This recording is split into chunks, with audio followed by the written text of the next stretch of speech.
Donc, je suis un frère franciscain à la Clarté-Dieu et également aumônier à la maison d'arrêt de Fleury-Mérogis. C'est la troisième année que nous faisons nos séminaires sur l'écologie intégrale et la quatrième séance de l'année. Et je tiens à dire que ce centre Teilhard de Chardin, c'est une maison d'église, voilà, qui va être construite au sein de laquelle il y aura une communauté de jésuites, d'étudiants. C'est un centre qui va être axé sur l'intelligence de la foi et de la science, qui va permettre de créer des opportunités d'expression libre pour des communautés de recherche en sciences, en technologie, en sciences humaines, quelles que soient leurs origines culturelles et leurs convictions. Donc, c'est vraiment travailler sur le lien entre science et sens. Voilà. Alors, quand le centre sera ouvert, il y aura l'expertise d'intervenants qui, qui, qui, qui viendront animer ce centre.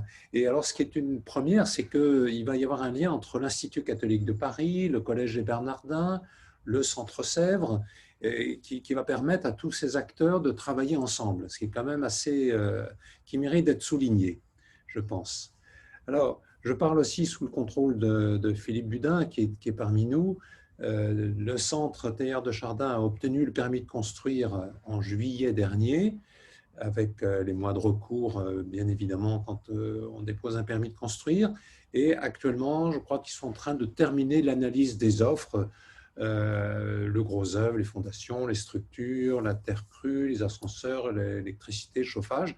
Donc, sous réserve que je fasse quelques erreurs, ils sont en train de définir quels seront les lots principaux qui seront accordés à telle ou telle entreprise. Et puis, la première pierre est prévue pour le 8 avril 21, avec 14 mois de chantier et livraison au cours de l'été 22 pour une ouverture à peu près en septembre 22, là aussi.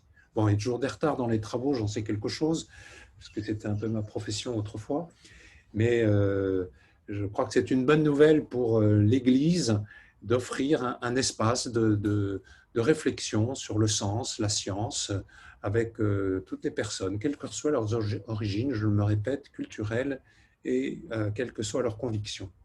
Alors, c'est un centre qui va être financé par les jésuites à 50%, par le diocèse de Paris à 30%, par le diocèse de l'Essonne, notre diocèse à 10%, et puis celui des Hauts-de-Seine à 5% et des Yvelines à 5%. Et puis, il y aura la Fondation Notre-Dame qui va participer, la Fondation de Moncheuil, qui est une fondation de la Compagnie de Jésus. Et puis, il va y avoir un appel à générosité pour à peu près 2,5 millions d'euros pour couvrir l'ensemble de la construction. Voilà, je ne veux pas du tout monopoliser la parole pour écouter j'ai beaucoup d'impatience de vous écouter, Patrice. Simplement pour dire que le 23 mars prochain, mais on le redira peut-être à la fin, il y aura le dernier séminaire de l'année qui sera cette fois-ci animé par Bruno Dufay, qui présentera davantage Teilhard de Chardin, puisque le centre s'appelle Centre Teilhard de Chardin. Il est bon que nous connaissions qui est Teilhard de Chardin, ce jésuite scientifique. Et puis, je signale aussi qu'à la Clarté-Dieu, sous réserve du Covid voilà, et toutes ses conséquences, le 5 juin, il y aura, c'est un samedi, une halte spirituelle de 9h30 à 17h avec Hervé Covès, qui est un ingénieur INRA, qui fait partie de notre petit groupe de préparation et qui va nous initier à la permaculture. Il se trouve que j'ai démarré 2 buts de permaculture à la Clarté-Dieu, sont à l'état d'embryon, mais je pense que ceux et celles qui seraient intéressés pour venir sur place, nous laisser instruire par Hervé Covès, ça sera un temps très fort. Voilà, j'en dis pas plus pour vraiment laisser le temps à Patrice. Merci Benoît. Alors, vous voyez sur ce premier écran, j'ai indiqué que si vous voulez être informé de nos activités, le mieux c'est de nous envoyer un email. J'ai donné mon adresse email. En tout cas, pour tous ceux qui n'ont pas reçu d'invitation et de rappel à cette conférence, parce que on communique avec les réseaux sociaux, on communique de différentes manières. Si vous participez, c'est très bien, mais si vous n'avez pas reçu l'email, c'est que vous n'êtes pas dans notre fichier. Donc, pour l'être, eh bien, envoyez votre demande à mon adresse et à ce moment-là, je pourrai vous intégrer et à l'avenir, vous recevrez les informations sur nos activités automatiquement. Voilà. Alors, donc, ce soir, nous avons la joie de recevoir Patrice Valentin, notre intervenant, qui est à Rennes. Hein, donc, l'intérêt de la visio, c'est que nos intervenants ne sont pas obligés de se déplacer en région parisienne. Donc, Patrice est quelqu'un d'assez polyvalent, on dirait, ou multicasquette. Je ne sais pas ce que vous préférez que je dise, Patrice. Vous avez été officier dans la Légion étrangère déjà, c'est une première chose, et vous êtes entrepreneur, vous êtes formateur, vous êtes agriculteur, et donc tout ça est nourri d'écologie intégrale, de génie écologique, d'économie vivante, hein, pour reprendre vos mots. Donc vous allez nous expliquer tout cela et on arrêtera donc un peu au milieu, comme je disais, pour montrer un petit clip vidéo que vous avez tourné et qui fera un peu la transition entre la partie numéro 1 et la partie numéro 2. Voilà, donc je vous passe la parole et donc une trentaine de minutes avant la première pause. Micro. Eh bien, merci beaucoup de m'accueillir et puis bonjour à tous. Donc effectivement, il y a deux parties. Il y a une partie qui va être un petit peu théorique, sur laquelle je vais donner un petit peu à la fois mon parcours, les conclusions que j'en ai tirées, et la deuxième partie qui sera beaucoup plus dans les applications. Donc vous inquiétez pas si ça manque de concret dans la première partie, mais je pense que ces bases sont nécessaires. Le deuxième point, et c'est un peu un avertissement, c'est que ce sont des sujets que exprimer en une demi-heure, comme je vais le faire là sur la partie théorique, il me faudrait 2 ou 3 jours si vous voulez vraiment aller jusqu'au bout de tout ce que ça peut représenter, parce qu'on parle d'économie, d'écologie, d'anthropologie, etc., etc. Mais bon, c'est pas très grave, ça donne effectivement un aperçu. Et puis après, on pourra, pour ceux qui veulent nous suivre par la suite, vous aurez d'autres éléments. Alors d'une part, je vais revenir un peu sur la situation de notre monde aujourd'hui, qui génère un certain nombre d'angoisses. On a quand même pas mal de personnes qui s'inquiètent. D'ailleurs, pas forcément tous pour la même chose. Pour certains, c'est pour la question écologique, biodiversité ou réchauffement climatique. Pour d'autres, c'est la migration, bien qu'il y ait des liens. C'est la question du travail, du Covid maintenant, etc.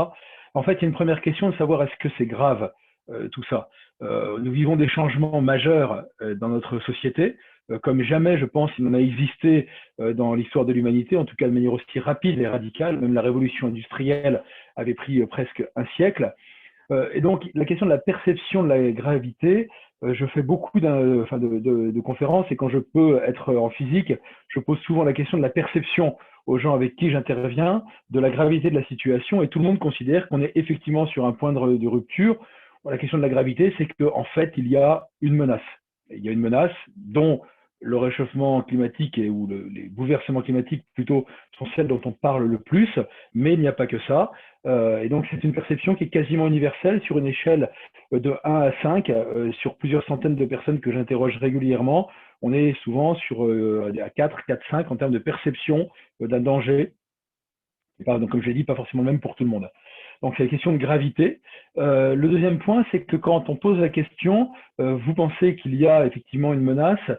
Pensez-vous que les institutions en place, qu'elles soient nationales, internationales, que ce soit les entreprises ou quoi que ce soit, sont en mesure de l'atténuer? La réponse est non. Sur une échelle de 1 à 5, on est souvent à 1. Et après, ce qui est plus intéressant, je dis, mais vous, est-ce que vous êtes prêt à vous engager? S'il y a une menace, il va bien falloir que quand même quelqu'un se bouge. Et là, les gens sont en général assez honnêtes. Et sur une échelle de 1 à 5, on a 3, disons, c'est vraiment le maximum. C'est-à-dire que si effectivement il y a besoin d'engagement, quand on parle d'écologie intégrale, il y a le terme intégral dedans, et bien effectivement, on n'en est pas forcément là, en tout cas pour une majorité de personnes avec qui on en discute. Et l'inconvénient aussi, c'est que quand on pose la question, mais que faudrait-il faire, à part quelques bonnes pratiques, ok, je commence par ça, ou je schématise un peu, mais je vais trier mes déchets, je vais peut-être consommer un petit peu moins. En fait, la vraie question, c'est quoi notre avenir? Quelle vision avons-nous de l'avenir, quelles que soient d'ailleurs les menaces? D'autant plus qu'il y a une autre situation totalement inédite, c'est que nous sommes 8 milliards, peut-être bientôt 9 milliards d'individus, et qu'on ne peut pas revenir en arrière parce que les conditions ne sont pas les mêmes. Donc voilà un peu ce à quoi je voudrais répondre, et surtout pour dire que par rapport à cette question d'angoisse, je mets à part la crise sanitaire qui effectivement génère des angoisses très particulières et actuelles, mais indépendamment de ça, je ne partage pas forcément cette question d'angoisse par rapport à l'avenir. Je suis assez confiant, en tout cas, sur la capacité que nous avons à gérer l'avenir, y compris à 9 milliards d'individus. J'ai dit confiant, je n'ai pas dit optimiste, c'est quelque chose de complètement différent. Je ne fais pas une prévision sur l'avenir en disant ça va bien se passer, mais je suis confiant parce que la détermination nous permettra certainement de pouvoir trouver des solutions.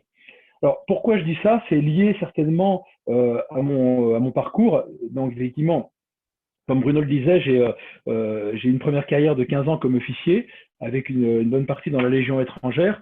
Alors, je cite cela parce que c'est déterminant effectivement pour la suite. D'une part, parce qu'on ne pourra pas me taxer de bisounours, c'est-à-dire de ne pas prendre en compte la réalité de certains aspects de la nature humaine. Je suis beaucoup intervenu dans les Balkans pendant la crise, hein, dans les années 90, entre autres pendant le siège de Sarajevo. Donc, je vois assez bien ce que l'humanité est capable de faire quand elle a décidé de faire le mal, en tout cas certains hommes en tout cas. Donc j'ai pas de, je suis réaliste par rapport à des risques qu'ils peuvent avoir. Mais l'autre intérêt de la Légion, 158 nationalités, souvent des hommes qui sont un peu perdus et qui finalement très rapidement sont capables de s'engager de manière radicale, sans que ce soit dans l'endoctrinement, parce qu'ils ne parlent pas français, donc il n'y a pas de possibilité de développer une philosophie quelle qu'elle soit, et qui sont capables de donner leur vie pour leurs camarades ou certaines fois pour évacuer des ressortissants, etc. Donc c'est-à-dire que ça m'a donné cette confiance aussi dans la détermination des hommes. Quand on a décidé de faire quelque chose, en fait, ce sont des choix que l'on doit engager. Ensuite, j'ai été entrepreneur, je le suis toujours, donc ça va bien faire maintenant 18 ans, dans l'écologie, ce qui était quelque chose qui n'était pas forcément prévu à l'origine, et particulièrement le génie écologique, c'est-à-dire les interventions sur la biodiversité, la restauration des écosystèmes, la restauration des ce qu'on appelle les habitats naturels. Quelque chose qui m'a passionné, je reparlerai un petit peu par la suite, mais surtout, assez rapidement, je me suis rendu compte qu'il y avait une impasse dans cette approche de l'écologie qui est de réparer la nature, c'est comme ça qu'on appelle ça, même si les termes peuvent être discutés, parce qu'en fait, les écosystèmes en fait, fonctionnent tout seuls.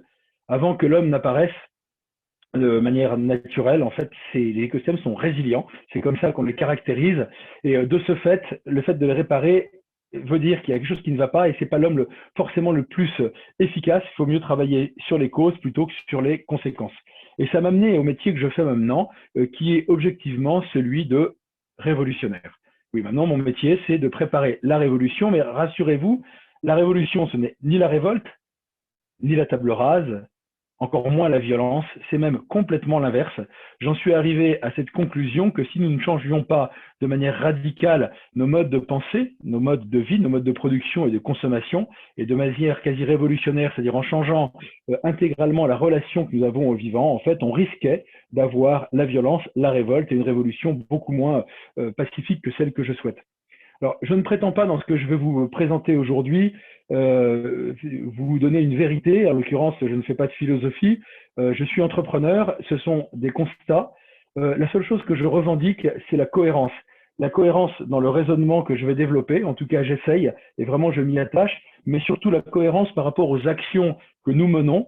Parce que la seule chose véritablement importante, c'est ce que l'on fait.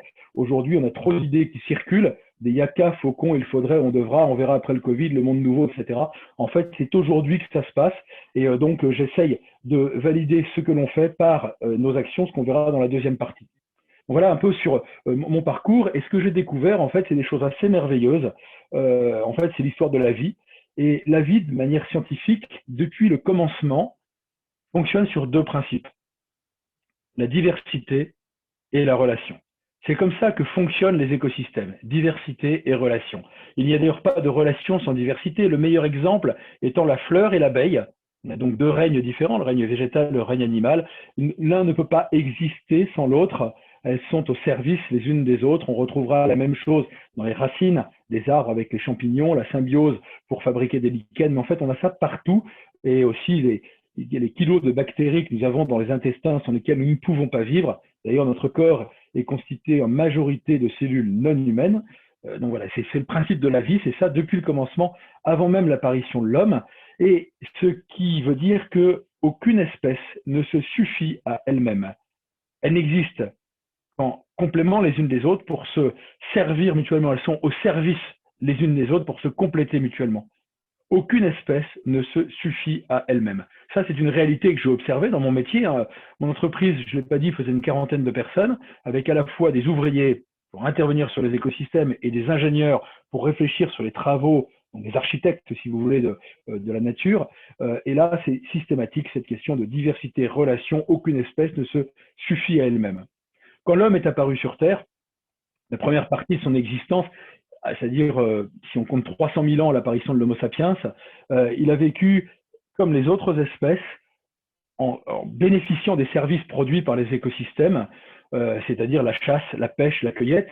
Et il y a eu une première révolution, et là vous voyez que le terme révolution ne veut pas dire forcément 1789, c'est ce qu'on appelle la révolution néolithique ou la révolution agricole.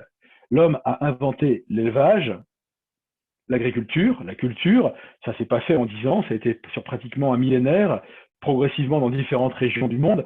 Ça lui a permis d'augmenter sa démographie, c'est à partir de ce moment-là où la croissance démographique commence, mais ce faisant, il n'a rien inventé. Il a continué à respecter ce principe premier de diversité et relation.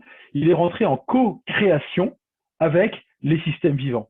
Il s'est associé avec la puissance de la vie pour augmenter sa sécurité et son bien-être, et de là est née l'économie, parce que les ressources étant suffisantes, avec des personnes qui produisaient, donc certains de la viande, d'autres des céréales, d'autres des outils, etc. Ces questions d'échange, l'économie est apparue véritablement à ce moment-là, même s'il y avait quelques embryons avant.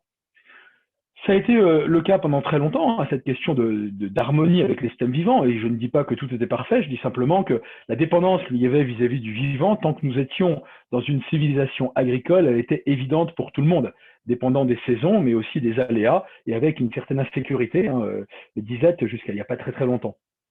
Nous avons une deuxième révolution, qui est la révolution industrielle, mais davantage la révolution technologique, la révolution même énergétique. C'est bien la maîtrise de l'énergie, à commencer le charbon puis le pétrole, qui nous ont permis de développer une technologie. Et là, on a une bascule qui se fait dans la tête de tous les hommes, c'est que nous sommes devenus indépendants. L'illusion de la technologie. Finalement, que notre intelligence nous permet de vivre par nous-mêmes et que notre technologie suffit et que la vie, finalement, n'est qu'un matériau comme les autres et que, in fine, l'espèce humaine se suffit à elle-même. Elle pourra presque tout inventer, et c'est vraiment ce qui se développe dans notre civilisation moderne, voire même postmoderne, ce qui est en fait une forme d'individualisme de l'espèce humaine, qui s'imagine qu'elle se suffit à elle-même, et qui amène aussi un individualisme pour chaque personne. Finalement, chaque personne devient sa propre fin, puisque quand je veux quelque chose, il suffit de le vouloir. Et en fait, c'est un mode de pensée qui est totalement en dehors de la réalité du vivant, parce qu'en fait, on n'a pas changé la vie. Aucune espèce ne se suffit à elle-même. Nous avons toujours autant de cellules non humaines sur notre corps. Nous sommes toujours autant dépendants des autres espèces pour notre alimentation, mais aussi pour les régulations de notre planète, que ce soit le climat qui ne dépend que des espèces vivantes, que ce soit l'alimentation des nappes phréatiques, l'eau, les sources, le cycle de l'eau, le cycle du carbone, etc., etc. En fait, j'aurais pas le temps de tout décliner effectivement pendant cette conférence, mais nous sommes tout autant dépendants des systèmes vivants que les premiers hommes. La seule différence, c'est qu'effectivement, nous avons développé par-dessus une technologie qui donne l'illusion de cette indépendance. Et nous avons d'ailleurs développé un modèle économique qui est exactement dans cette logique-là de l'individualisme, où finalement chacun devenant sa propre fin, ce qui compte, c'est la maximisation de l'intérêt personnel. Alors très souvent, dans la pensée actuelle, on dit « Ah, mais le problème, c'est l'économie libérale ou le capitalisme, la maximisation du profit pour les grandes entreprises. » Mais je vous ferai remarquer que nous sommes tous exactement sur le même modèle, sur la maximisation de nos intérêts personnels, et que finalement les entreprises ne sont que la conséquence de ce mode de pensée que nous avons développé, et que le capitalisme, de mon point de vue en tout cas, n'est pas la cause, mais encore une fois une conséquence. Si nous nous déclarons autonomes par rapport aux vivants, que l'espèce humaine est sa propre fin et que l'individu devient sa propre fin, eh bien automatiquement, il est naturel d'obtenir un système économique libéral, néolibéral, ultralibéral, comme nous l'avons aujourd'hui, avec ce principe d'économie, de maximisation du profit qui amène la compétition, parce que c'est la règle, et puis finalement, il n'y a plus le moindre régulation. En fait, le modèle économique que nous avons aujourd'hui, il est exactement contraire au principe du fonctionnement de la vie. Je vous l'ai dit, et tous les écologues, les naturalistes vous le répéteront, la vie est basée sur ces deux principes, diversité, relation, coopération. Même s'il y a de la compétition dans la nature, c'est là que Darwin se trompe, c'est qu'il n'y a, c'est pas le principe premier la compétition, il y a davantage de collaboration, ce qui je ne nie pas pour autant une forme de compétition. Et en fait, le modèle économique que nous avons aujourd'hui est contraire au principe de la vie. C'est quoi le contraire de la vie? C'est la mort. Tous les symptômes que nous avons sont normaux, c'est pas la peine de s'inquiéter. Toutes ces angoisses que nous avons, elles sont normales. Nous avons mis un principe où finalement nous voulons nous opposer à la vie dans le mode de fonctionnement. Bien, il faut en assumer les conséquences. Alors là, je ne ferai pas un grand exposé spirituel ou théologique. C'est un peu un choix quand on a préparé la conférence, parce qu'il y a très certainement des personnes non chrétiennes qui assistent à la conférence, mais il y a, sans faire de concordisme d'ailleurs, un parallèle qui est absolument pas surprenant, surtout d'ailleurs quand on est avec le centre Teilhard de Chardin, parce que Teilhard de Chardin a vraiment travaillé aussi sur ces éléments-là, par rapport à la Genèse, sur la création, la progression, l'apparition des espèces avant l'espèce humaine et la dépendance, la relation qu'il y a entre ces espèces, la relation de l'humanité avec les systèmes vivants dans la création initiale, et à la chute, le fait de sortir de cette relation, de diviser l'homme contre la femme, l'homme contre la terre, l'homme contre les autres espèces et finalement l'homme contre Dieu. Donc voilà, ce ne sera pas l'objet de cette conférence, mais en fait, ce qui n'est absolument pas d'ailleurs étonnant, on retrouve effectivement cette harmonie, et effectivement, le contraire de la vie, c'est bien la mort. C'est pour ça que je vous dis qu'il est nécessaire, et j'en ai la conviction, de faire une révolution, parce que la situation dans laquelle nous sommes aujourd'hui ne nous amène pas vers quelque chose de très joyeux. D'ailleurs, on en voit les conséquences, et je ne parle vraiment pas de la crise sanitaire en disant ça, hein, les migrations sont peut-être une des conséquences les plus visibles. Alors pourquoi la révolution? Eh bien, en fait, beaucoup voudraient faire la révolution par peur ou parce qu'ils sont angoissés. En fait, c'est absolument pas l'objet. La première raison de faire la révolution, c'est notre responsabilité. Notre responsabilité par rapport aux autres espèces vivantes, certainement, mais aussi à nos frères humains, parce que le système que nous avons développé, basé sur la compétition, donne effectivement l'avantage aux plus forts que nous sommes, nous occidentaux, hein, même si nous n'avons pas tous les mêmes revenus, nous sommes quand même dans les 10% les plus privilégiés de la planète, et que nos modes de consommation engendrent en Chine, en Afrique ou en Amérique latine des conséquences humaines, sociales que l'on ne peut nier sur notre consommation alimentaire, notre consommation technologique. Ce sont les composants qu'il y a dans nos téléphones portables qui nous permettent aussi d'ailleurs d'avoir cette conférence aujourd'hui, mais qui engendrent des misères sociales. Et c'est aussi le fait, si je prends un exemple très concret, pour nourrir le bétail breton, il faut l'équivalent de la surface d'un département de soja en Amérique latine, hein, pour les 5 départements bretons, un département de soja en Amérique latine, et que les agriculteurs qui étaient autrefois sur ces terres-là, ce n'est pas de la forêt, c'est des terres agricoles, ont été le plus souvent expropriées, et qu'aujourd'hui, il y a des gens qui sont dans des situations de famine au Brésil. Donc voilà, une question de responsabilité, c'est juste pas acceptable. Donc voilà, la responsabilité. Mais le principal moteur de la révolution, ce sera surtout la quête du bonheur. Parce que cette économie de la compétition et de la maximisation de l'intérêt personnel nous a vendu quoi? Quand vous posséderez, vous serez heureux. Quand vous serez riche, vous serez heureux. Il n'y a pas de comparaison entre le niveau de possession que nous avons par rapport à celui de nos grands-parents. Je dirais juste après la Seconde Guerre mondiale, sommes-nous plus heureux? En fait, pour le coup, je peux m'avancer un petit peu parce que quand on voit la consommation d'anxiolytiques, d'antidépresseurs, d'alcool, de drogue, d'écran que nous avons en France, on se dit qu'il y a quand même un petit problème de bonheur. Et malheureusement, la seconde raison de la mortalité des jeunes, c'est le suicide. Donc ce modèle a totalement échoué dans cette question du bonheur. Ce qui finalement est une piste intéressante pour nous parce que le principal moteur de la révolution, ce sera bien la recherche du bonheur. Nous n'avons pas besoin de convaincre, je dirais même la responsabilité, elle sera supplantée dans le moteur de cette révolution positive par la recherche de bonheur. Parce qu'il y a une seule source du bonheur, qui est la relation dans la diversité. Ce qui est vrai pour toutes les espèces est vrai aussi pour les relations humaines. La source du bonheur, c'est l'amour, c'est l'amitié, c'est la fraternité, c'est les relations que l'on pourra avoir. Donc voilà le moteur de la révolution et je vous dirais que c'est ce que nous avons engagé effectivement aujourd'hui. Que, objectivement, les premiers retours sont vraiment intéressants. Je suis loin d'être le seul à l'expérimenter. Je pense que vous le faites aussi de votre côté. Mais ça veut dire que ça me justifie une forme de radicalité. La radicalité n'est pas l'extrémisme d'ailleurs dessus, dans cet engagement. C'est pour ça que je parle de révolution. On ne peut pas servir de maître, on ne peut pas faire les choses à moitié. Le fait de travailler pour le bonheur ne veut pas dire non plus qu'il n'y aura pas d'effort, ne veut pas dire non plus qu'il n'y aura pas de souffrance. Et là, je dirais que même ma formation initiale m'a fait connaître que pour avoir une victoire, il faut se battre, qu'elle soit d'ailleurs individuelle dans le sport ou collective dans le sport aussi, ou même voilà, pour rétablir la paix, mais que l'effort n'empêche pas la joie. La révolution, c'est bien contre notre ennemi premier, qui est, non pas le capitalisme, mais l'individualisme, dont le capitalisme est issu, comme je disais tout à l'heure. C'est changer les bases, c'est une révolution qui n'est ni écologique, ni sociale, qui est anthropologique. Qui sommes-nous? D'où venons-nous? C'est pour ça que j'ai commencé tout à l'heure par cette question d'histoire, pour nous rappeler à tous que nous sommes des êtres vivants et des êtres humains, et héritiers un peu de tout ça. Je dirais même que ce que je vous dis dépasse l'écologie, parce que être compatible ou en harmonie avec les systèmes vivants, je pense que c'est une question naturelle, parce que c'est la vie, et que en général, j'emploie même très rarement le terme écologie, parce que ce n'est pas forcément nécessaire.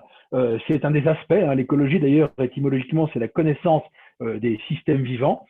Mais je fais attention aussi avec le terme écologie parce que il y a aujourd'hui beaucoup de déviations. Alors l'écologie politique d'un certain côté, et puis de temps en temps aussi de dire bon bah moi je fais ma part, je fais quelques bonnes pratiques, et ça ces bonnes pratiques je pense nous freinent.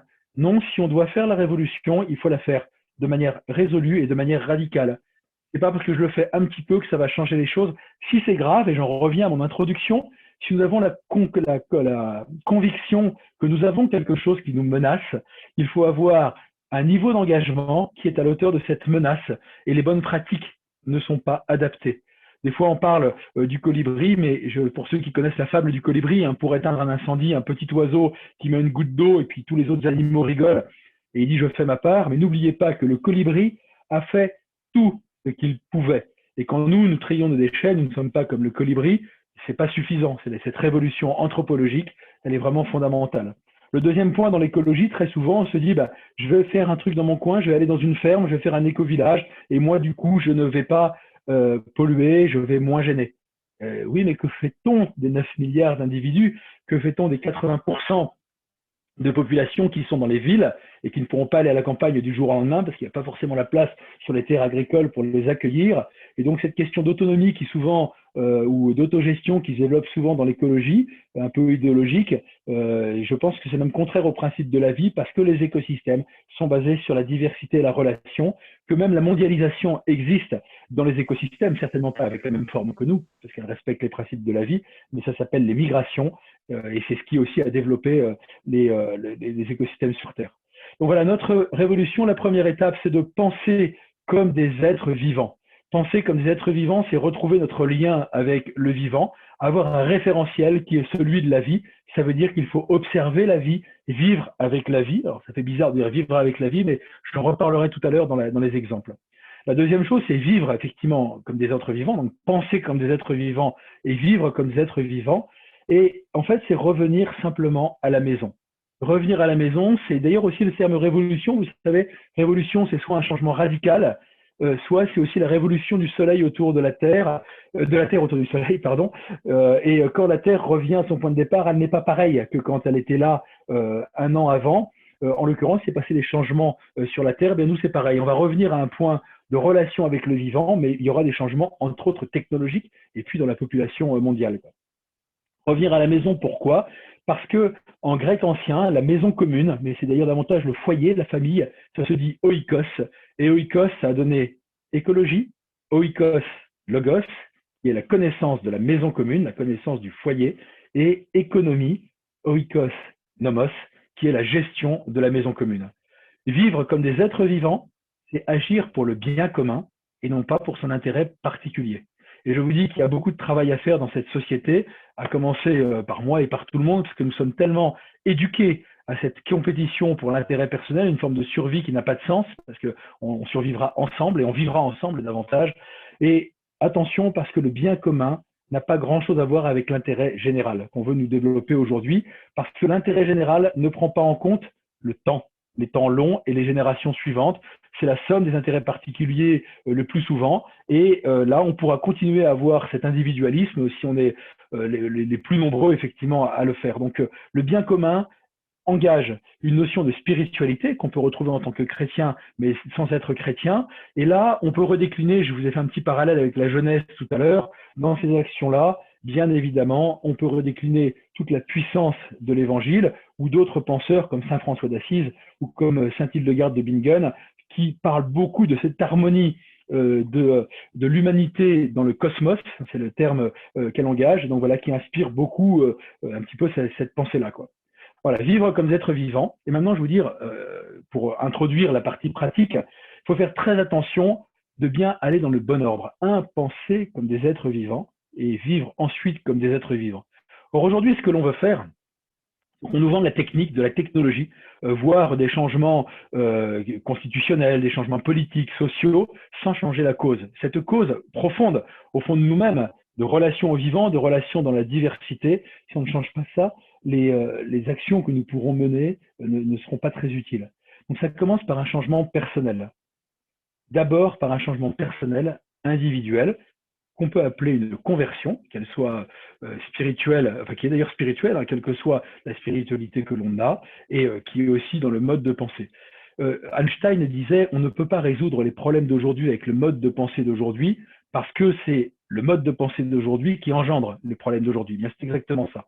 Se reconnecter au vivant par l'immersion en nature, comme j'en reparlerai tout à l'heure. Hein. Un autre point dans le changement personnel, c'est la positivité. Ne pas vouloir voir le mal en permanence. Oui, il y a des choses qui sont angoissantes, ça a toujours existé. On va trouver aussi des raisons théologiques à tout ça. Mais être positif, ça ne veut pas dire être optimiste. Ça veut dire de voir les choses bien avant les choses mauvaises et arrêter de voir le mal en permanence. Et l'autre point, c'est de passer à l'action, parce que les idées, maintenant, en fait, ne sont pas suffisantes. On n'a plus le temps, il faut agir. Et ensuite, on aura un changement collectif. Parce que nous aurons un regroupement de personnes partageant des valeurs communes, et ce changement collectif, c'est la deuxième étape. En fait, il faut refonder un peuple de personnes qui partagent une même vision, qui est cette vision que nous essayons de développer avec l'économie vivante, dont je vais vous parler, de personnes qui sont prêtes à faire des efforts pour le bien commun et pour la collectivité, accepter de changer, parce que tout le monde souhaiterait que ça change, mais ne veulent pas changer de manière trop radicale. C'était mon introduction, hein, sur une échelle de 1 à 5, je veux bien aller jusqu'à 2, je veux bien changer un petit peu, mais si nous espérons un changement radical de la société, ça veut dire que nous aurons aussi des changements radicaux à titre individuel. Et l'autre point essentiel, c'est le partage de valeurs communes, de revenir à la vertu, qui est un terme qui n'est plus tellement à la mode, et pourtant, il a fondé notre pays depuis le commencement, depuis des siècles et des siècles, cette question de vertu qui est l'honneur, la fidélité, le courage, le dévouement, la loyauté, la solidarité, l'altruisme, etc., qu'on a voulu reléguer de manière dans la sphère individuelle, mais finalement sans lesquelles aucune société n'est possible. Je reviens à mon introduction sur mon parcours. La Légion étrangère, 158 nationalités, et sans pouvoir communiquer de manière verbale, nous arrivons à partager ces valeurs d'honnêteté, d'honneur, ce qui prouve bien qu'elles sont universelles et inscrites dans le cœur de l'homme. Sans mettre de côté les aspects parfois négatifs que peut avoir l'humanité, mais en tout état de cause, c'est comme cela que nous pourrons construire ensemble et à revenir à ce principe de co-construction qui était le secret de la révolution néolithique. C'est ça ma troisième révolution après la révolution néolithique agricole, la révolution industrielle énergétique, la révolution de la vie, de garder notre technologie, de garder notre science, mais de retrouver cette compatibilité avec les systèmes vivants. Et pour cela, nous avons pensé avec des entrepreneurs, avec des agriculteurs, avec différents compagnons, et nous expérimentons, parce que comme je vous l'ai dit, je ne suis ni philosophe, ni théoricien, mais avant tout entrepreneur, et je préfère encore me tromper et avoir des échecs en essayant, que d'avoir toujours raison sans jamais essayer, quoi. Et des échecs, je peux vous garantir qu'on en a pas mal depuis quelques années, et qui tous nous ont permis d'avancer pour développer cette économie vivante. Qu'est-ce que c'est que l'économie vivante? En fait, l'économie que nous vivons aujourd'hui, qui est une économie, alors on peut l'appeler libérale, capitaliste, classique, enfin, etc., etc., mais quoi qu'il advienne, depuis 2 siècles, elle est basée sur ce principe de maximisation du profit. Et finalement, chaque acteur, la finalité de chaque acteur est la maximisation de son intérêt personnel, hein, c'est comme ça que c'est défini. On change de référentiel, et c'est bien le référentiel qui change en se disant la finalité de l'économie est la co-création de valeurs, valeurs au pluriel, avec les systèmes vivants. Revenons à ce principe premier. Par les échanges de biens et de services, certes, mais pour la production de biens et de services. Mais j'écris dans ces cas-là biens au singulier avec une majuscule et services au singulier avec une majuscule. La finalité de l'économie étant le bien commun. C'est une décision à prendre. Quand nous avons décidé que le marché était un dogme, que la loi de l'offre et de la demande devait régir tous nos échanges, c'est quelque chose qui est totalement idéologique et ce n'est pas une vérité première. Il y a certainement une partie de vérité dans cette affaire-là, qu'il y a des forces qui s'exercent dans l'offre et la demande, mais décider que c'est ça qui va régir notre vie, et c'est ce que fait d'ailleurs certaines institutions comme l'OMC ou même la Commission européenne, eh bien nous on dit avec certains acteurs, nous allons décider que ce serait une autre règle, celle de l'économie, et entre nous, nous allons le faire, en nous associant, comme je l'ai évité avec ce changement collectif. Et c'est de là, et je vais passer après à la partie explication, hein, parce que je comprends que ça puisse être un petit peu théorique, mais c'est de là que vont venir effectivement les actions sur cet engagement. C'est de là que va venir effectivement les changements aussi technologiques. Et vous voyez bien que je n'introduis les changements techniques, les changements organisationnels, les changements de gouvernance et les changements technologiques qu'après avoir basé les changements personnels et les changements collectifs sur un référentiel qui est différent, qui est celui du fonctionnement de la vie, quoi. Alors bien évidemment, il y a des forces et des freins à tout ça, mais je vous en reparlerai effectivement tout à l'heure. Donc voilà, je vous ai un petit peu donné dans cette introduction, cette longue introduction sur les principes qui vont expliquer après tous les exemples que je vais vous donner par la suite. Voilà, donc on fait une première petite partie de questions. Ne posez pas trop la question du comment parce que ce sera la deuxième partie.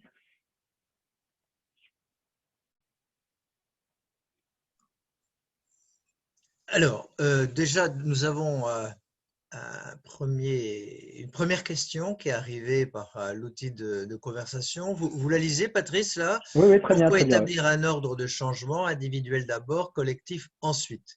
Il me semble que les deux doivent progresser en parallèle. Oui, alors en fait, comme je vous l'ai dit au départ que j'étais dans l'action, bien évidemment, dès qu'on a une idée, on met les changements pratiques quasiment de manière instantanée. Mais c'est pour sortir un petit peu des idées que nous avons aujourd'hui où on nous dit on va changer les conséquences sans changer les causes. En fait, s'il n'y a pas au départ un engagement individuel, qui peut être d'ailleurs très court, hein, mais en fait, il y a d'abord cette volonté de lutter contre la cause. Sinon, on va nous sortir la réduction des effets de gaz, du gaz à effet de serre, la réduction de l'énergie, etc., sans prendre en compte tout le reste, et on continuera à avoir des gens qui meurent de faim à l'autre bout de la planète. On n'aura pas la vision systémique. En fait, il y a cette question de conversion individuelle et collective, elle est première, et de là vont venir effectivement les actions pratiques, mais elles seront quasiment instantanées parce que dès qu'on a décidé de changer, on ne pourra pas s'empêcher d'agir quasiment dans la foulée. Mais ça m'évite d'être avec des personnes que j'en vois souvent qui sont d'une violence. Alors, quand je dis les gens qui sont violents, c'est pas forcément d'ailleurs uniquement certaines personnes dans l'écologie pardon, l'économie radicale que nous avons aujourd'hui. Ça peut être aussi des écologistes fondamentalistes qui veulent presque retirer l'espèce humaine de la surface de la Terre. Et donc, il y a besoin pour construire qu'on ait quand même une vision commune.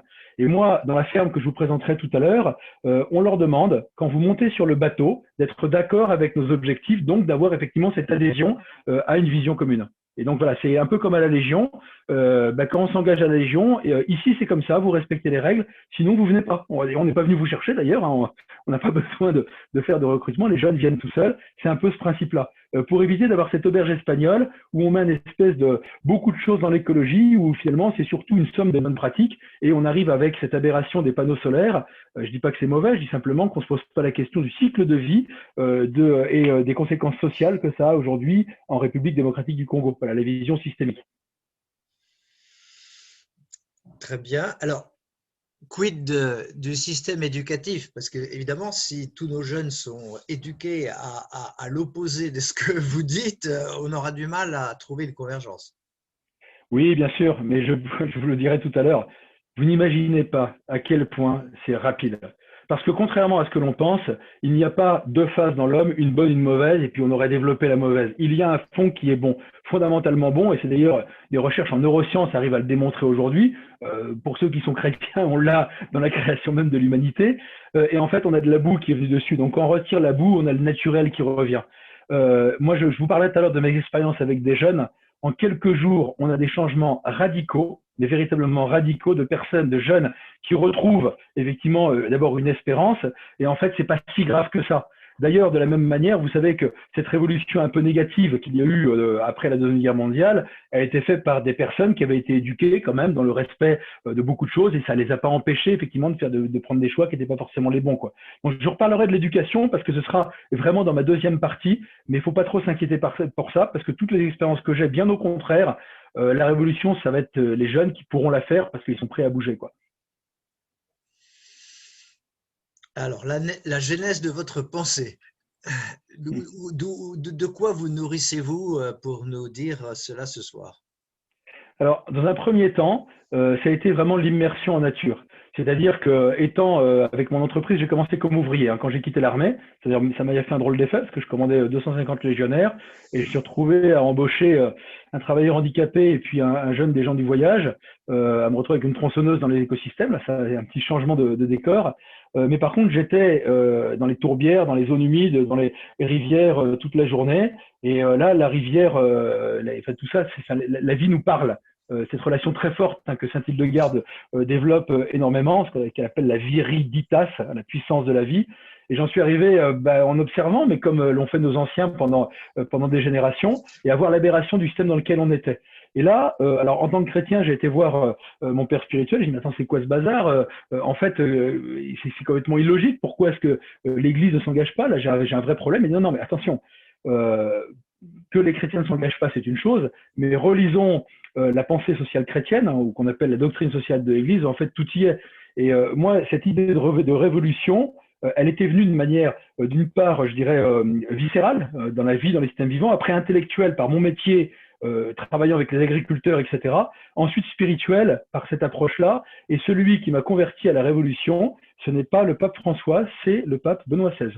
Dans Caritas in Veritate, quand on le lit jusqu'au bout, il y a cet appel à un changement radical, engagé. Alors évidemment, il y aura pas la partie création qu'on voit davantage dans la Laudato Si, mais par contre, après, il y a la Genèse, où j'ai retrouvé effectivement tout ça. Alors, je me suis un petit peu embêté à lire aussi beaucoup de littérature éco-sceptique, d'économie classique, d'économie libérale, etc., pour comprendre un peu les modes de pensée. Et puis finalement, en observant la vie, on en revient à quelque chose qui est effectivement très naturel et qui n'a même pas besoin d'être exprimé, parce que en fait, mais je reparlerai de l'immersion naturelle tout à l'heure dans les techniques pour changer son mode de pensée. La meilleure chose, c'est passer 3 heures en pleine nature et vous allez voir qu'il y a des choses qui apparaissent de manière évidente, quoi. Alors maintenant, si quelqu'un veut s'exprimer à l'oral, donc il ouvre son micro et il peut poser une question ou faire un commentaire sur ce qu'on a entendu.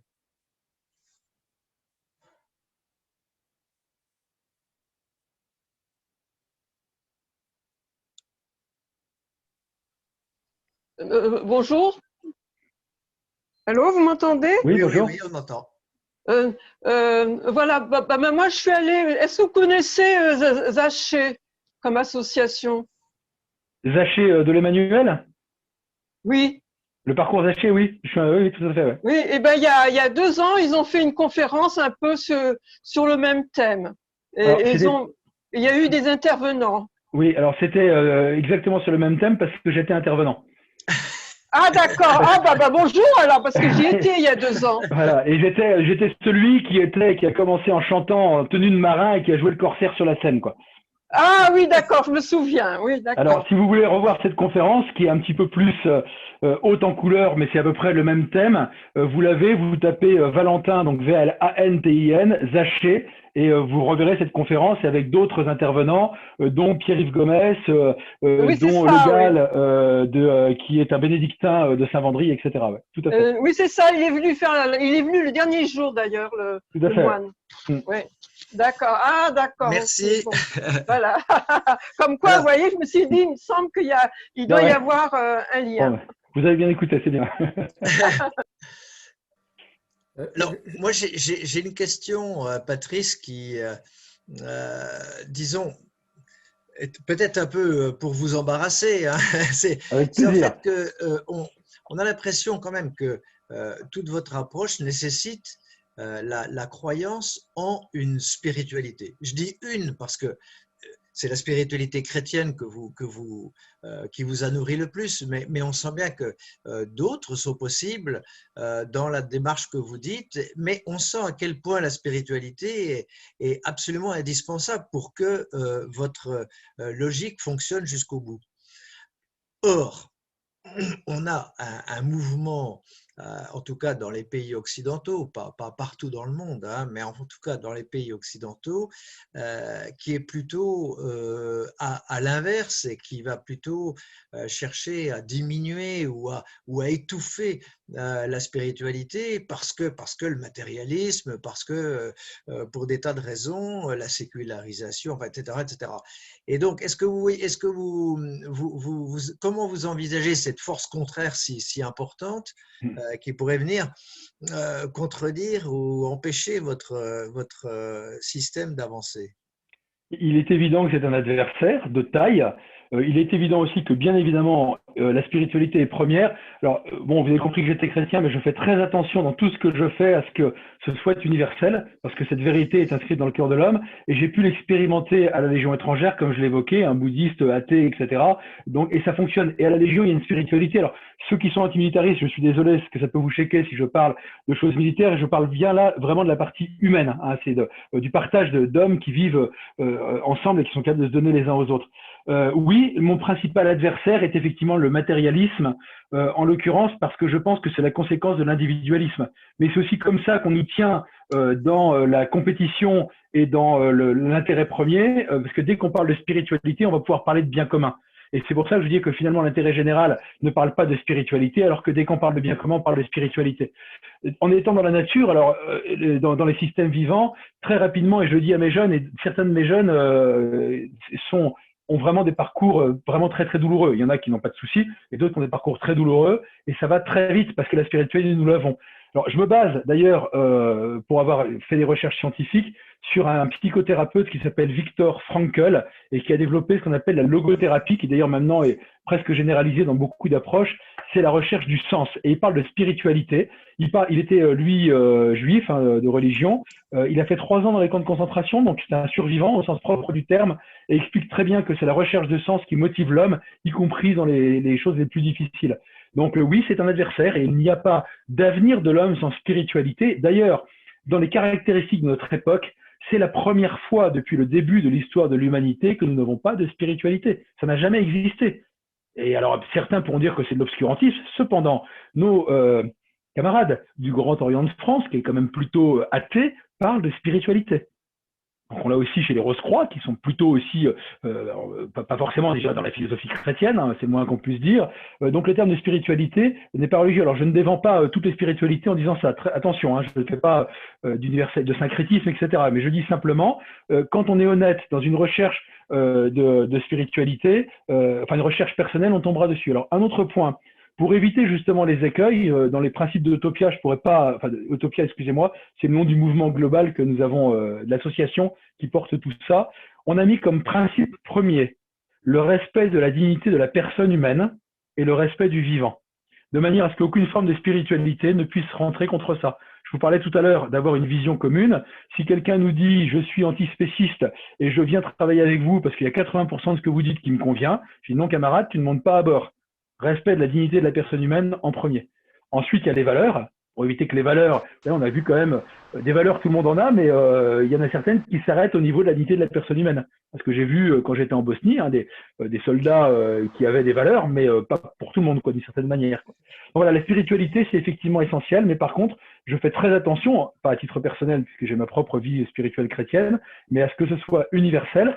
Et je conclus aussi sur un autre point, il ne vous a pas échappé qu'on a beaucoup de jeunes aujourd'hui, y compris de culture occidentale, qui partent en Syrie ou ailleurs, parce que la quête de spiritualité, c'est certainement un des moteurs les plus puissants qu'il y a dans la jeunesse d'aujourd'hui, et que je me sens coupable de ne pas offrir autre chose à ces jeunes qui trouvent la violence et la négation de la vie comme seule solution à leur recherche de spiritualité. Et c'est pareil dans plein d'autres sectes que l'on voit aujourd'hui. Si vous suivez l'actualité, on se dit que les sectes explosent. Donc voilà, oui, la spiritualité fait partie de cet élément-là, mais de manière non dogmatique et non religieuse, quoi. Alors, je précise à titre personnel, je suis oblat bénédictin, parce que je suis avec des franciscains aujourd'hui. Donc voilà, je fais vraiment très attention à ce que nous avons comme engagement personnel et la capacité que nous avons à vivre ensemble en partageant effectivement des valeurs communes qui sont universelles, quoi. Merci. Alors, y a-t-il une intervention? Ah, il y a une longue question. Oui, Michel? J'ai lu récemment, pour la troisième ou la quatrième fois, Laudato Si. C'est vrai qu'on ne trouve pas dans cet ouvrage une approche peut-être aussi fondamentale que celle que vous mettez en avant. Cela dit, quand le pape prêche pour la fraternité comme principal moteur de l'action, c'est pas très différent de ce que vous dites. Ah, mais bien sûr, heureusement. Heureusement, oui. Ouais. Mais la radicalité, j'ai lu, j'ai vraiment été au fond de Laudato Si. Je crois que le pape est plus radical que moi encore, hein. Je me suis amusé à noter tous les éléments où il dit, où il engage effectivement à ce changement-là. Évidemment, c'est un peu comme les évangiles, hein. Vous pouvez arracher des pages. Si vous arrachez une dizaine de pages, ça devient plus très compliqué à vivre, hein. Enfin, c'est peut-être même plus de 10 pages. Dans la date aussi, c'est à peu près pareil. La fraternité, d'ailleurs, n'oubliez pas que la date aussi commence exactement comme on vient de l'évoquer. Je m'adresse à tous les hommes de bonne volonté. Donc, c'est pas simplement pour les chrétiens. Et cet engagement de radicalité apparaît vraiment très clairement dans la date aussi, hein.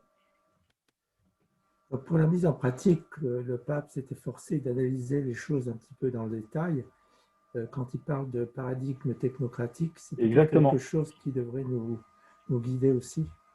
Tout à fait. Moi, ce qui m'intéresse, c'est la suite. Comment vous passez de votre discours initial à la suite. Voilà, bien sûr. D'accord. Merci. Alors, une dernière question qui est arrivée entre-temps. Donc, l'individualisme a aussi quelque efficacité. Par exemple, quand il faut au niveau mondial lutter contre un virus.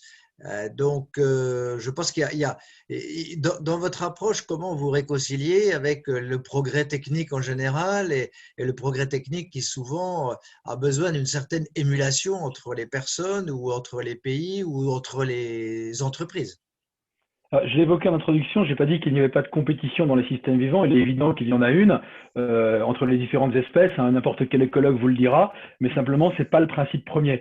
Le fait qu'on ait aussi des trajectoires personnelles, en fait, je n'exclus pas du tout. Je ne suis pas sur une logique qui serait plutôt sur les philosophies orientales où la communauté va passer avant n'importe quel individu. Non, l'individu a sa place par sa dignité. D'ailleurs, nous avons tous une vocation unique pour participer à cette co-création. Et cette vocation unique parle bien effectivement d'individualité. Mais l'individualité n'est pas l'individualisme. Je ne vois pas en quoi l'individualisme est un moteur technologique. On a eu d'autres technologies qui sont apparues forcément dessus, et ni pourquoi est-ce que ce serait l'individualisme qui serait le moteur de la manière de lutter contre le coronavirus. Enfin, c'est un autre débat, mais j'en suis vraiment loin d'en être persuadé, quoi. Il est évident aussi que si je prends la Légion, on est un peu quand même, c'est une communauté un petit peu virile où voilà, on est dans l'effort sportif, dans les compétitions. Oui, mais à partir du moment où ça n'empêche pas la fraternité, c'est toute cette question d'équilibre entre l'individu et le bien commun. Moi, ça ne me pose pas de problème particulier qu'on ait des stratégies individuelles. Bien au contraire. C'est d'ailleurs, même en tant que chrétien, on a chacun une mission qui est particulière. On est et pour participer à l'ensemble. Et dans la ruche, vous avez aussi, alors dans la ruche de l'abeille, c'est encore plus intéressant parce qu'au moment différents stades d'évolution de l'abeille, on a des missions effectivement qui sont différentes, quoi. Donc, d'abord, j'ai fait un résumé en une demi-heure et comme je l'ai dit au départ, je ne suis pas théoricien, je ne suis pas là pour décrire le monde, je dis les bases en fait, comme ça a été dit tout à l'heure, qui va nous guider pour l'action et la seule chose intéressante, c'est l'action.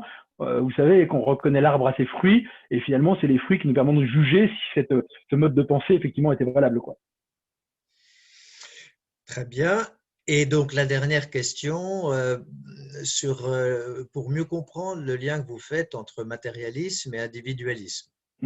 Voilà. Est-ce que vous pouvez un tout petit peu développer? Oui, alors j'ai pas fait forcément le lien entre matérialiste et individualiste. Ouais. À partir du moment, moment où on ne pense effectivement qu'à soi-même, il n'y a pas de notion de bien commun. Ça va être la possession effectivement qui va primer. En fait, on en revient à la satisfaction uniquement de nos besoins premiers. Il n'y a plus rien qui peut effectivement nous dépasser. Ça ne peut être que matérialiste. Alors, j'ai pas fait de test philosophique sur le sujet. Hein. C'est relativement intuitif ce que je vous dis là, mais je dirais le corollaire étant que dès lors que l'on va parler de quelque chose qui nous dépasse et qui nous unit et qui nous permet de justifier notre fraternité, automatiquement on sera moins dans le matérialisme parce que le bonheur dont je parlais tout à l'heure n'est pas dans le matérialisme. La relation intrapersonnelle qui va être à la base des constructions humaines n'est pas dans le matérialisme. Donc voilà, on pourrait effectivement développer davantage. J'ai répondu de manière très intuitive tout à l'heure, hein, c'était une question qu'on m'avait jamais posée, donc je n'ai pas développé de sujet particulier là-dessus. Hein. D'accord, merci. Bon, alors, je réponds juste à la dernière, l'individualisme n'implique pas qu'il n'y ait pas de notion de bien commun. Quand je dis l'individualisme, c'est pour répondre à ma première phrase. D'ailleurs, vous savez, je vous ai dit, aucune espèce ne suffit à elle-même, elle n'existe qu'en dépendance les unes des autres pour se compléter mutuellement au service les unes des autres. Alors, pour ceux qui m'ont déjà écouté, vous le savez, mais sinon, c'est une phrase du catéchisme de l'Église catholique qui est citée dans dans Laudato Si. Là, c'est le catéchisme. Donc, j'ai mis espèce, évidemment, dans le catéchisme, c'est créature. Mais comme je la cite dans toutes mes conférences, comme principe de fonctionnement de la vie, parce que c'est le meilleur.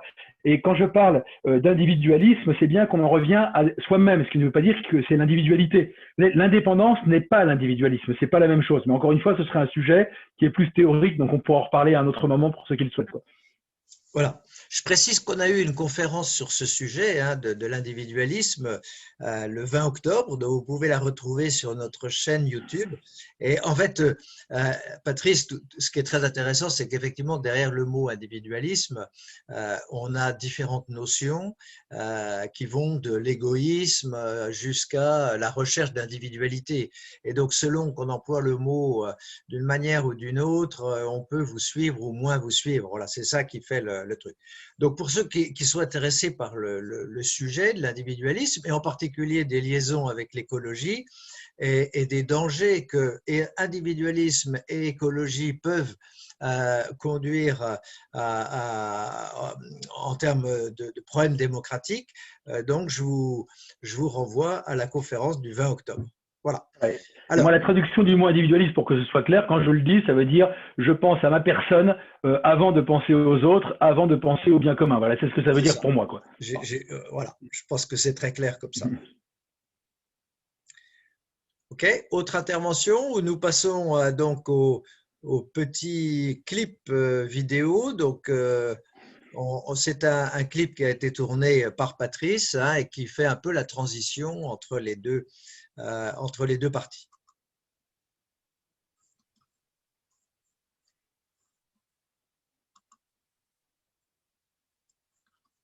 Alors.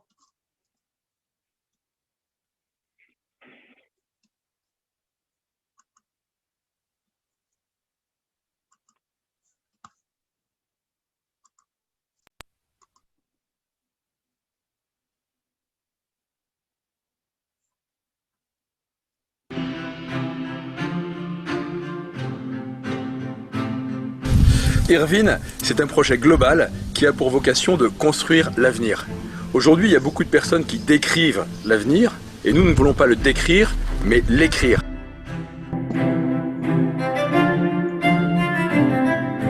Deux éléments. Il y a un élément, c'est cette vision de ce que nous souhaitons, une société qui est basée sur la relation au vivant. Depuis le commencement, la vie est basée sur deux éléments, c'est la relation dans la diversité. Et ça inspire des modèles de coopération, des modèles économiques qu'on appelle l'économie vivante et qui permettent de se projeter et d'avoir surtout une vision claire de là où nous voulons aller. Et pour cela, il y a un deuxième élément, après la vision, c'est la formation. C'est une formation pour des jeunes afin qu'on leur donne les outils pour construire cet avenir. Donc Irvine, c'est une formation à la fois au savoir-être, aux compétences humaines et à ce modèle d'économie vivante.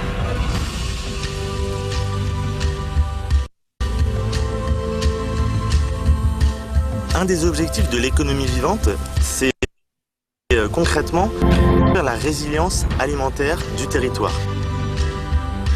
Donc aujourd'hui, nous faisons cela sur la ferme avec une filière de blé panifiable issue de variétés anciennes. Irvine a aussi une dimension solidaire. L'objectif de nos formations est de s'adresser aux jeunes de 18 à 30 ans qui sont en période de difficulté, dans une impasse ou en recherche de sens pour leur vie personnelle ou professionnelle. On va apprendre à se dépasser, à connaître ses limites, à réussir à apprendre tous les savoir-être, redécouvrir la nature qu'on ne connaît plus ou très peu. Irvine transmet des valeurs telles que la cohésion d'équipe, le travail bien fait, la fidélité, l'honneur.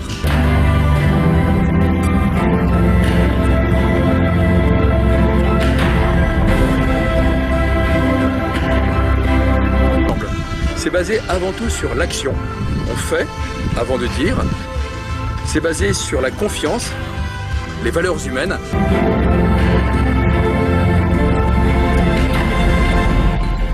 Venir parce que la vie est belle, la vie est puissante, donc à l'assaut et vive la vie.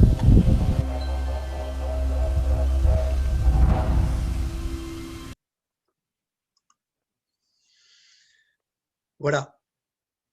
Patrice est de retour.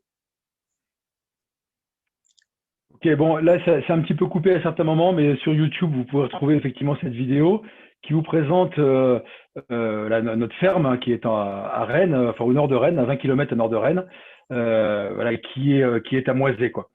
Donc alors, voilà maintenant la question des actions, de manière très claire. Alors un petit avertissement d'abord. D'une part, encore une fois, ça va être très rapide, comme ça l'a été sur les principes initiaux, là dans la description des actions, parce que il y en a plusieurs que je voudrais présenter. Et d'autre part, ne vous méprenez pas. Dites tiens, c'est bien, il y a plein de choses, ça marche, etc. En fait, c'est encore extrêmement fragile. Il n'est pas du tout impossible que la crise économique que nous commençons à connaître nous entraîne. Voilà, oui, il y a des résultats, il y a des belles choses qui marchent, mais il n'y a encore rien d'établi. Donc voilà, on est un petit peu dans l'abandon de la providence là, en ce moment. Alors, je vous ai expliqué tout à l'heure que la première chose à faire était de changer notre regard, de commencer cette question de conversion. Je vais remettre mon chronomètre pour le temps. Voilà. Cette question de conversion, et donc ça passe par la formation. Mais attention, ce n'est pas que la formation, il faut en même temps être capable de développer l'économie vivante. Sinon, on se forme à rien, se former dans le vide. Dans la formation, j'ai plusieurs domaines de formation. Il m'arrive de former des entreprises, des entrepreneurs, des cadres d'entreprise, à la fois sur un management qui s'implique, qui s'inspire un petit peu du fonctionnement de la vie, mais aussi sur le modèle économique, sur la stratégie des entreprises. Alors, je le fais assez peu parce que j'ai pas beaucoup le temps et je préfère me concentrer sur les jeunes. C'est ce que vous avez vu dans la vidéo, ce qu'on appelle les parcours Irvine, donc I-R-V-I-N, et qui est un centre de formation pour la jeunesse. Très souvent, on me dit, bah, c'est bien, tu fais de l'insertion. Je ne fais pas d'insertion et je ne veux pas en faire.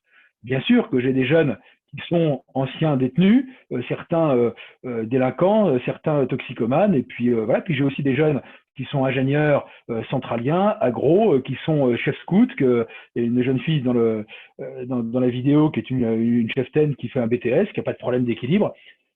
Donc d'abord, il y a la diversité dans le recrutement de nos jeunes. Mais l'autre point aussi, c'est que vouloir insérer des jeunes dans une société qui est basée sur la compétition, basée sur ce que je vous ai expliqué au départ, c'est exactement comme vouloir faire monter des naufragés sur un bateau qui coule. Donc la finalité d'Irvine, c'est de préparer les jeunes à construire l'avenir. Bien évidemment, pour une partie d'entre eux, ça passera par un changement personnel et par quelque chose qui s'approche de l'insertion. Bien évidemment, pour certains, il y a des suivis thérapeutiques, parce qu'on va quand même assez loin, mais par contre, il y a l'universalité des jeunes, et les jeunes qui viennent chez nous, avant de vous dire ce que je fais avec eux, la motivation, c'est la recherche de sens. D'ailleurs, on retrouve la spiritualité dont je parlais tout à l'heure. Vous savez, je l'évoquais aussi en première partie, le suicide est la deuxième cause d'immortalité des jeunes. Donc, ça prouve qu'on a quand même une vraie responsabilité pour leur donner une espérance. Et finalement, Irvine propose une espérance basée sur toute la réflexion que j'ai proposée tout à l'heure. Comment ça marche? Par l'immersion naturelle. En fait, je vais vous dire juste le début, quand nos jeunes arrivent, donc avec toute la diversité des profils, des jeunes qui sortent de prison avec une jeune fille qui est la fille d'un officier de gendarmerie, un camarade de Saint-Cyr, vous voyez, toute cette diversité-là. Anonymat, ils n'ont pas leur droit de se présenter, de dire ce qu'ils ont fait, qui ils sont, leur milieu social, leurs études. Je m'en fiche complètement, ça je l'ai pris de la Légion, ça marche assez bien. Ce qui compte, c'est ici et maintenant, ce que nous allons faire ensemble avec le vivant. Et on part sur 3 heures de marche, un rythme très lent d'ailleurs, hein, c'est pas du tout la course, c'est le groupe qui prime, en silence. Et là, on vient sur la contemplation des systèmes vivants, avec des arrêts, où j'explique de temps en temps un peu cette interaction que je vous ai fait très rapidement tout à l'heure, mais en 3 heures, quand vous êtes dans la langue bretonne, quelle que soit la saison, et que vous expliquez cette interrelation de la mousse et d'une algue pour faire du lichen, des champignons avec les arbres, de la pollinisation, qu'on le décrit, et c'est beau, et c'est bon, et ça apaise. Alors, nous travaillons avec des scientifiques qui démontrent aujourd'hui que le fait de se retrouver en pleine nature, mis à part l'inspiration que j'ai évoquée tout à l'heure, ça crée des conséquences sur le plan physiologique et psychologique, tellement nous avons besoin de notre maison commune. Le rythme cardiaque, la tension artérielle, les hormones de stress, la capacité de créativité, la capacité d'altruisme, etc. C'est très bien documenté, on appelle l'expérience de nature. Donc d'ailleurs, on a même un jeune en Master 2 au Muséum d'Histoire naturelle qui est venu faire son mémoire sur les effets de l'immersion naturelle sur nos jeunes. Donc déjà, une première partie de thérapie, et ensuite, on continue la marche, on va dormir le premier jour, on va dormir dehors, hein, au Val-Sans-Retour, pour ceux qui connaissent, dans la forêt de Brocéliande, juste sous une bâche, il n'y a pas de tente, il n'y a pas d'infrastructure. Quand on peut, on fait un feu, et là, on retrouve le collectif. Irvine, en fait, c'est basé sur l'immersion nature, c'est le socle premier, et ensuite, il y a 3 piliers, l'estime de soi, par le regard des autres, par aussi l'effort dessus, la collectivité et le bien commun. Et toutes les activités pendant ce stage de rupture qui va durer une quinzaine de jours, alors ça dépend des groupes et des périodes et des effectifs, mais l'ordre de grandeur, c'est à peu près ça. On va alterner des périodes de marche, de bivouac, de permaculture, de relations avec les animaux, de chantier, donc, mais avec toute la rigueur nécessaire à un chantier, parce qu'on prépare aussi certains au savoir-être nécessaire pour travailler en entreprise. C'est le cas pour presque 40% de nos jeunes qui sont des décrocheurs et donc qui n'ont absolument pas les codes pour travailler en entreprise. Donc vous voyez, on a tout un ensemble d'activités qui a été expérimenté depuis maintenant 6 ans, qui est fait pour reconnecter les jeunes avec le vivant. D'ailleurs, pour les entrepreneurs, c'est la même méthode, sauf que c'est évidemment un petit peu plus court. La finalité, c'est de leur donner confiance en eux, confiance dans les autres, confiance dans l'avenir. Ce que j'évoquais tout à l'heure rapidement quand on parlait d'éducation, j'ai vu des évolutions, y compris physiques, de jeunes en à peine une semaine, confirmées par plusieurs personnes. Alors, c'est quoi physique? Eh bien, ils sourient, ils relèvent la tête, ils sont heureux, ils redressent leurs épaules et vous les voyez à la fin d'une semaine, c'est juste, ils sont métamorphosés. Je ne suis pas un pédagogue hors pair, ce n'est pas moi qui travaille.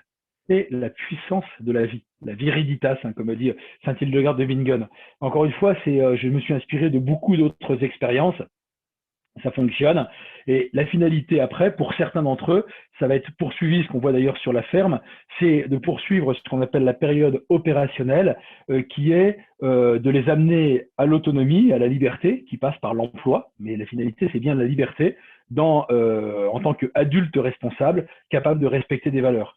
Alors, dans les parcours Irvine, il y a beaucoup de choses qui ressemblent au scoutisme. J'en ai fait pendant 17 ans, j'ai été chef, donc je me suis aussi beaucoup inspiré de ça. Une inspiration de la nature, de la vie, du scoutisme, un peu de la Légion étrangère, voilà, il y a différentes choses, et puis de l'humanité, de l'histoire de l'humanité en termes généraux.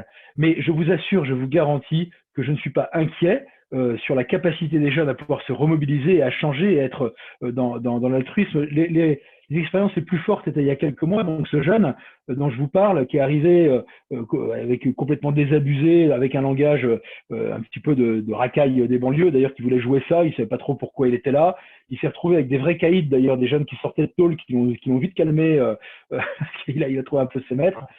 Et puis au début qui critiquait, puis avec la positivité dont je vous ai parlé tout à l'heure, qui a commencé à s'ouvrir. Et là, j'ai appris la nouvelle d'ailleurs hier soir. J'ai téléphoné évidemment, je lui ai dit écoute, maintenant Youen, je peux te faire confiance. Donc, je vais appeler un de mes amis entrepreneurs. Il a été embauché sur un contrat à durée déterminée de 3 ans avec une formation. Il se lève tous les matins à 4 heures du matin. Il prend son vélo pour aller travailler parce que ça commence à 5 heures et qu'il est à 1 heure, enfin, à 3 quarts d'heure de vélo de son entreprise. Et il le fait. Alors, je sais que ça fait déjà plusieurs semaines qu'il travaillait déjà à se lever tôt le matin pour faire sa formation. Encore une fois, je n'invente rien et nous ne sommes pas des génies. En fait, on a juste réconcilié la jeunesse avec son espérance, c'est simplement ça, quoi. Donc voilà, c'est Parcours Irvine qui vous montre la puissance de la vie et la capacité qu'on a à retravailler ensemble, à construire l'avenir. Pourquoi je veux travailler avec les jeunes? Parce que d'abord, c'est pour leur avenir que l'on travaille. Ils ont une capacité à se mobiliser qui sera effectivement plus facile parce qu'ils n'ont pas toute l'inertie des plus anciens, qui ont aussi des fois des responsabilités qui limitent un petit peu les capacités de changement. Et puis cette quête d'absolu que l'on peut trouver chez les jeunes, qui est un moteur, d'où d'ailleurs le principe de respect de la dignité de la personne humaine que j'ai évoqué tout à l'heure, parce que vous imaginez aussi la puissance que nous pourrions avoir d'amener des jeunes effectivement à se mobiliser pour des choses qui seraient moins glorieuses que la dignité de la personne humaine, quoi. Voilà, cette question formation, changement de regard, on le reverra après pendant les questions, je suis obligé effectivement d'aller très vite. Le deuxième point, c'est l'économie vivante. On le voit aussi un petit peu rapidement dans le documentaire avec les jeunes, mais j'ai aussi une entreprise qui s'appelle Rayzan, ça veut dire adaptation en breton, et qui développe cette économie vivante avec des entreprises. Alors ce ne sont pas seulement des circuits courts, parce que dans l'écologie un peu classique, on retrouve ça. Moi, j'appelle ça des circuits efficients. Et ils ne sont pas forcément courts parce que la mondialisation a toujours existé, après à des échelles qui sont liées aux moyens technologiques de l'époque. Mais quand on travaille sur 2000 ou 3000 ans avant notre ère, sur les dolmens qui sont là où on va faire d'ailleurs nos bivouacs, on bivouac à côté d'un dolmen, on se rend compte qu'il y avait déjà des échanges, alors qui n'étaient pas mondiaux parce qu'il n'y avait pas les moyens de le faire, mais ces questions des échanges, pour eux, à mon avis, c'était déjà l'autre bout du monde, quoi. Je dis pas qu'il faut être au techniquement de la mondialisation, je dis que ce qui compte, c'est l'efficience. L'efficience n'est pas l'efficacité, mais l'équilibre entre le résultat et la quantité d'énergie développée. Donc l'énergie étant d'ailleurs un critère premier de jugement de l'efficience. Ces circuits, alors l'économie vivante, je l'ai évoqué tout à l'heure, je vous donne un exemple, ça va être beaucoup plus simple, hein, juste après, est une alternative à l'économie à finalité financière, donc de maximisation du profit. Je fais aussi attention, je parlais de bonnes pratiques tout à l'heure, c'est que nous avons 80% de la population qui est dans les villes et que les circuits courts pour une ville comme Paris, c'est vite compliqué.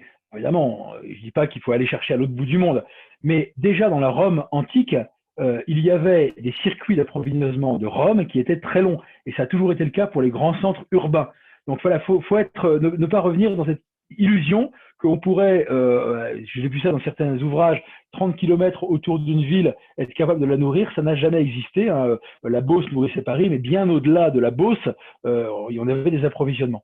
Mais je vais vous donner un exemple de l'économie vivante sur la manière dont ça fonctionne. C'est le blé noir. Le blé noir qu'on appelle aussi le sarrasin.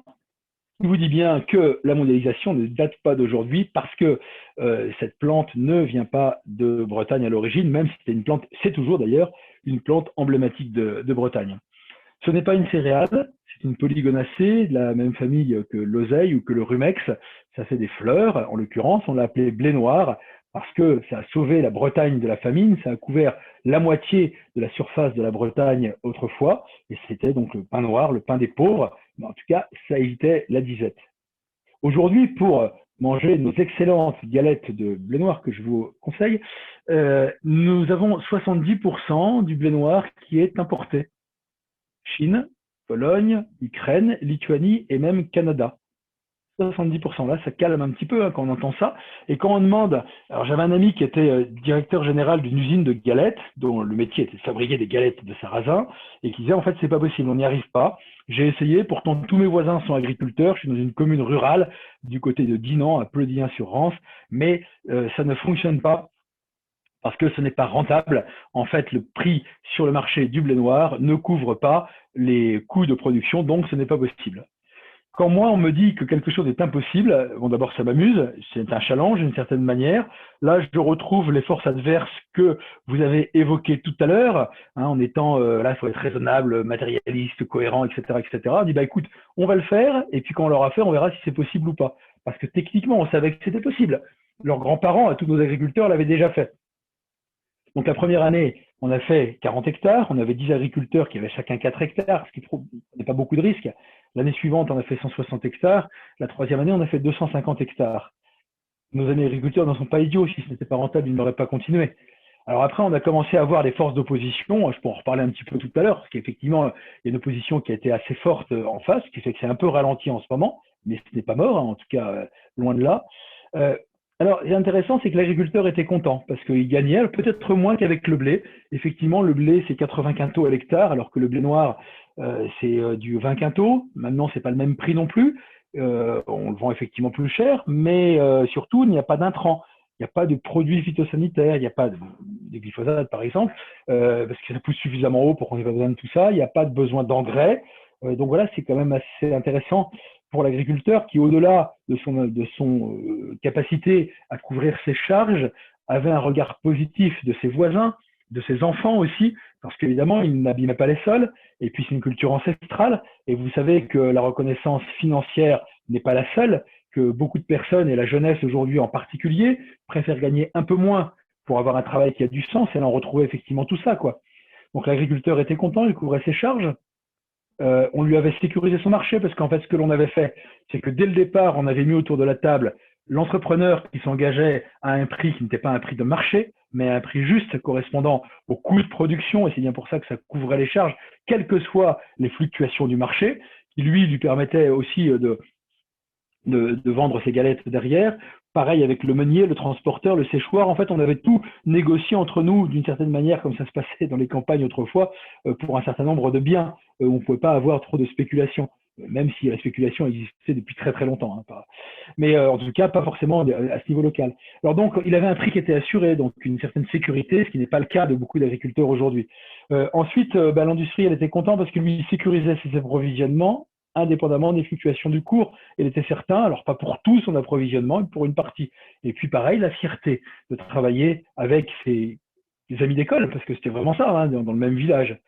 Les voisins étaient contents parce que, bien évidemment, à partir du moment où tout le monde est content, il n'y a pas d'engrais, il n'y a pas de lisier, il n'y a pas de perturbations écologiques. Donc, voilà.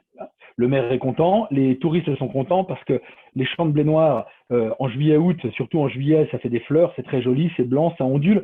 L'apiculteur est content parce que lui, ça lui fait du miel de blé noir qui est excellent. Si vous n'en avez jamais mangé, vous allez voir, c'est très puissant, très fort. Et ce qui est intéressant, mais absolument pas étonnant, c'est que si on met 5 ruches dans un hectare de blé noir, on augmente de 15 à 20% la productivité. Diversité, relation, c'est la base de la vie. En fait, voilà, c'est rien de compliqué, on n'a strictement rien inventé. Pourquoi est-ce que ce n'était pas possible avant? Eh bien, simplement parce qu'on avait choisi de faire la culture de blé noir dans un modèle économique basé sur la maximisation du profit et donc la spéculation. On est sorti du milieu de ce modèle. Les seuls qui ne sont pas contents, ce sont ceux qui font des marges sur l'achat, revendent du blé noir. Parce qu'effectivement, du blé à 80 quintaux l'hectare, mais sur lequel, sur un hectare de blé, je vends aussi des produits phytosanitaires et des engrais, j'ai une marge nette en tant que négociant qui est totalement différent. Donc finalement, c'est la puissance du commerce qui va générer la mise en culture de nos terres. Ce n'est pas l'agriculteur, ce n'est pas le consommateur. Si le consommateur décidait de consommer à un prix fixe un certain nombre d'éléments sur le territoire, on changerait la forme des paysages. C'est ce que démontre cet exemple-là. Dans le reportage, il y a un des jeunes, qui est d'ailleurs un jeune d'Irvine, mais qui est ingénieur agro. Vous voyez qu'on a vraiment tout le panel de la jeunesse qui travaille sur le blé panifiable, à peu près la même chose, en disant on va faire des semences anciennes. Alors, pourquoi des semences anciennes? Elles sont évidemment beaucoup moins productives que les semences actuelles, parce que c'est effectivement de l'ordre de 20 quintaux, hein, comme le blé noir, ou 30 quintaux, dans vraiment le meilleur des cas, selon certaines variétés. On est à 80 pour le blé classique. Simplement, vous savez qu'il y a beaucoup de personnes aujourd'hui qui ont une intolérance au gluten.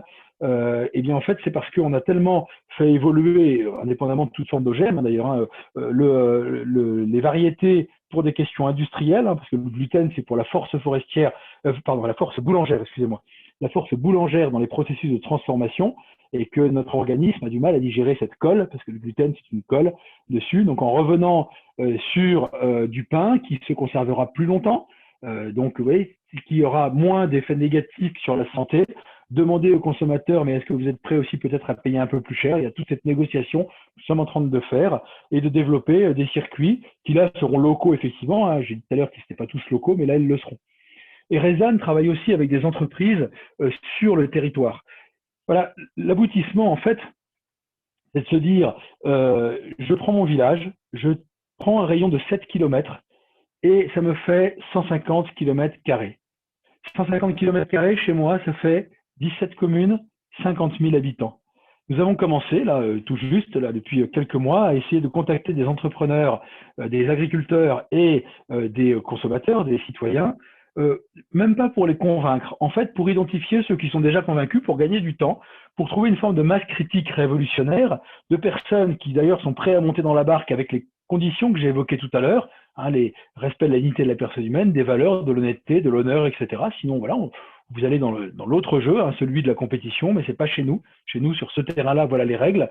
Et de se dire, d'identifier ces personnes et de développer des marchés, comme mon système de blé noir, de personnes qui s'engagent sur un prix, des personnes qui sont capables aussi de dire, en tant qu'entreprise, eh bien moi, je vais remettre une partie de la valeur créée par mon entreprise pour peut-être baisser les coûts en sponsorisant le travail de l'agriculteur sur les surcoûts qu'il pourra avoir pour gérer les écosystèmes, pour gérer la pollinisation. Ce n'est pas du rêve, hein, c'est des choses que l'on a fait. Et régulièrement, on a aussi été attaqué, de temps en temps, ça nous est arrivé. On n'a pas encore un système qui fonctionne, comme j'ai dit tout à l'heure, mais on a eu vraiment de très beaux résultats, de grandes entreprises d'ailleurs, comme Eiffage, hein, par exemple, qui s'est engagé sur plusieurs centaines de milliers d'euros pour nous engager sur ce type de système parce qu'ils sont convaincus que c'est l'avenir de l'économie pour cette dimension humaine. Donc, l'économie de territoire, l'économie vivante territoriale, c'est de travailler avec l'ensemble des acteurs dans une vision systémique en reprenant finalement une seule chose, c'est que j'analyse le système social avec les mêmes lunettes que celles de l'écologue. Relation, diversité. Mais ça n'a rien d'étonnant, nous sommes des êtres vivants. Et donc j'essaye en fait de gérer l'écosystème, entre guillemets humain, hein, le terme ne veut pas dire grand-chose, écosystème humain, mais pour que vous compreniez bien, exactement comme je faisais autrefois pour gérer mes tourbières, mes rivières, mes forêts, etc. quoi. Mise en relation, etc. Donc, sur un territoire de 150 km², nous nous connaissons. Je n'ai pas besoin de convaincre tout le monde. Je prends juste 10% du territoire, c'est 5000 personnes. Vous voyez déjà le nombre d'agriculteurs qu'on pourra avoir, etc. Et comment ça va se déployer par la suite? Je vous ai dit, le moteur de la révolution est le bonheur. Quand ils verront des personnes qui ont confiance les uns dans les autres, ça ne veut pas dire que ce ne sera pas difficile, attention, mais qui auront confiance les uns dans les autres. Si demain j'ai un problème, je sais que tous les gens qui travailleront avec moi seront capables de venir m'aider. Parce que c'est comme ça qu'a été bâtie notre France. Les autres diront, mais je peux en profiter aussi? Bien sûr, mais par contre, vous respectez nos règles. Et puis vous travaillez effectivement comme nous, sinon vous allez dans l'autre cours de récréation et ce ne sont pas les mêmes règles, mais vous en subissez effectivement les conséquences. Donc la ferme Irvine, dont vous avez vu le petit reportage, c'est le lieu de mise en œuvre de ça. Ce n'est pas un tiers-lieu, c'est-à-dire un endroit où on pourrait se replier pour essayer de vivre entre nous une expérience qui serait anecdotique. C'est un lieu de rayonnement, un lieu de conquête, excusez-moi le terme militaire, mais voilà, on ne se remet pas, hein, ce que j'ai appris à Saint-Cyr, mais voilà, un lieu de conquête, mais pacifique du territoire, en fait, pour reprendre le contrôle du territoire par tout ce que j'ai évoqué là, quoi. Donc après, on peut le faire pour n'importe quoi. J'ai été rencontré, là pour le coup, c'est juste des idées, mais une entreprise qui fabrique des vêtements en Bretagne, et en disant combien faut-il de personnes pour lancer une ligne de vêtements, il m'a dit 5000 personnes, ça peut suffire. Bon, voilà, 5000 personnes, on décide de faire, ça existe déjà, encore une fois, tout ça. La partie innovante étant que je mets ensemble les différentes personnes d'un territoire, surtout sur l'alimentation, les vêtements, etc. C'est ça l'innovation systémique. Et de leur dire, voilà, on commande d'ores et déjà des vêtements qui sont faits dans le respect du vivant, sachant que la fabrique de vêtements aujourd'hui, c'est la deuxième plus polluante au monde et une des pires sur le plan social. Donc voilà cet exemple d'économie vivante, et ça c'est Rezan qui est en train d'essayer aujourd'hui de développer cette forme de RSE. La RSE, c'est la responsabilité sociale des entreprises, mais qui est territoriale, quoi. Voilà, donc la ferme Irvine, c'est un centre de formation, un centre de rayonnement, un centre de solidarité. Pendant le premier confinement, tout de suite, on a mis en place des systèmes pour les personnes qui étaient isolées sur la livraison des courses. C'est devenu de manière naturelle. Et je veux d'ailleurs que l'indicateur premier du fonctionnement de l'économie vivante, ce sont les personnes les plus vulnérables. Parce que de dire on va gagner de l'argent quand on sera riche, on aidera les plus pauvres, c'est exactement le modèle actuel. C'est ce qu'on appelle la théorie du ruissellement. Je ne vais pas rentrer trop encore une fois dans la théorie, mais là, c'est les personnes les plus vulnérables. Et donc, vous retrouvez là-dedans du Laudato Si, du Caritas in Veritate, enfin, j'invente pas grand-chose, hein. Donc, le moteur est territorial. Donc ça, Ça nous donne, c'est un petit peu l'espérance qui est basée sur l'action. Donc, la mise en œuvre de l'économie vivante, vous voyez, c'est développer sur place une économie qui est compatible avec les systèmes vivants. Je ne parle jamais de réduction d'impact. À aucun moment ça n'apparaît. Je ne parle jamais d'environnement, je ne vous l'ai pas dit tout à l'heure, mais l'environnement, c'est un terme qui n'a absolument aucun sens. C'est comme si un bébé dans le sein de sa mère disait « ma maman, c'est l'environnement ». Non, entre le liquide amniotique, le cordon ombilical, les émotions, les bruits et tout, etc., c'est la matrice, c'est systémique, nous sommes immergés dans la vie, transpercés dans la vie, ce n'est pas de l'environnement, quoi. Ça va vraiment beaucoup plus loin que tout ça. Donc ensuite, il n'y a pas de limite. En ce moment, les jeunes sont en train de véritablement d'essayer de trouver tous ces outils qui sont utilisés par l'écologie, parce que quand je vous parlais des bonnes pratiques, attention, il ne s'agit pas de dire que c'est mauvais, je dis simplement que ce n'est pas suffisant. Par contre, toutes ces bonnes pratiques de tri des déchets, de recyclerie, de mobilité vertueuse, d'économie d'énergie, etc., elles prennent un sens différent à partir du moment où elles sont dans une vision effectivement commune. Alors après, on a dans les idées de construire un village. Je viens de récupérer un terrain, je suis en train de récupérer un terrain d'une 50aine d'hectares sur lequel on voudrait effectivement construire un village qui soit compatible avec tous les écosystèmes à côté. Et pour reprendre d'ailleurs, c'est la question de tout à l'heure, d'abord on change personnellement puis collectivement et après on a les actions, et bien dans cet aspect-là, c'est exactement ça. On va d'abord construire construire le peuple ou la communauté du village avant de réfléchir à ce qu'on va y faire. Parce qu'il faut que le village soit les conséquences d'un mode de vie et non pas d'avoir des intellectuels qui, d'en haut, vont penser à un village pour engendrer un mode de vie. Voilà, c'est un principe de réalité qu'on veut effectivement monter, quoi. Donc, un peu en conclusion de tout ça, vous voyez qu'il y a, alors, dans les questions-réponses, je pourrais redétailler un peu tout ça, hein, je ne vais pas parler de tout, mais ça vous donne quelques indications sur la manière dont on peut le faire, cette vision de conquête par l'économie et par la jeunesse. Attention, je le redis, c'est quand même un combat qui est, il y a des oppositions par certains acteurs du modèle économique, certains de manière d'ailleurs pas forcément méchante, mais qui disent c'est juste impossible ton truc, t'es un bisounours, t'es irréaliste, etc., etc.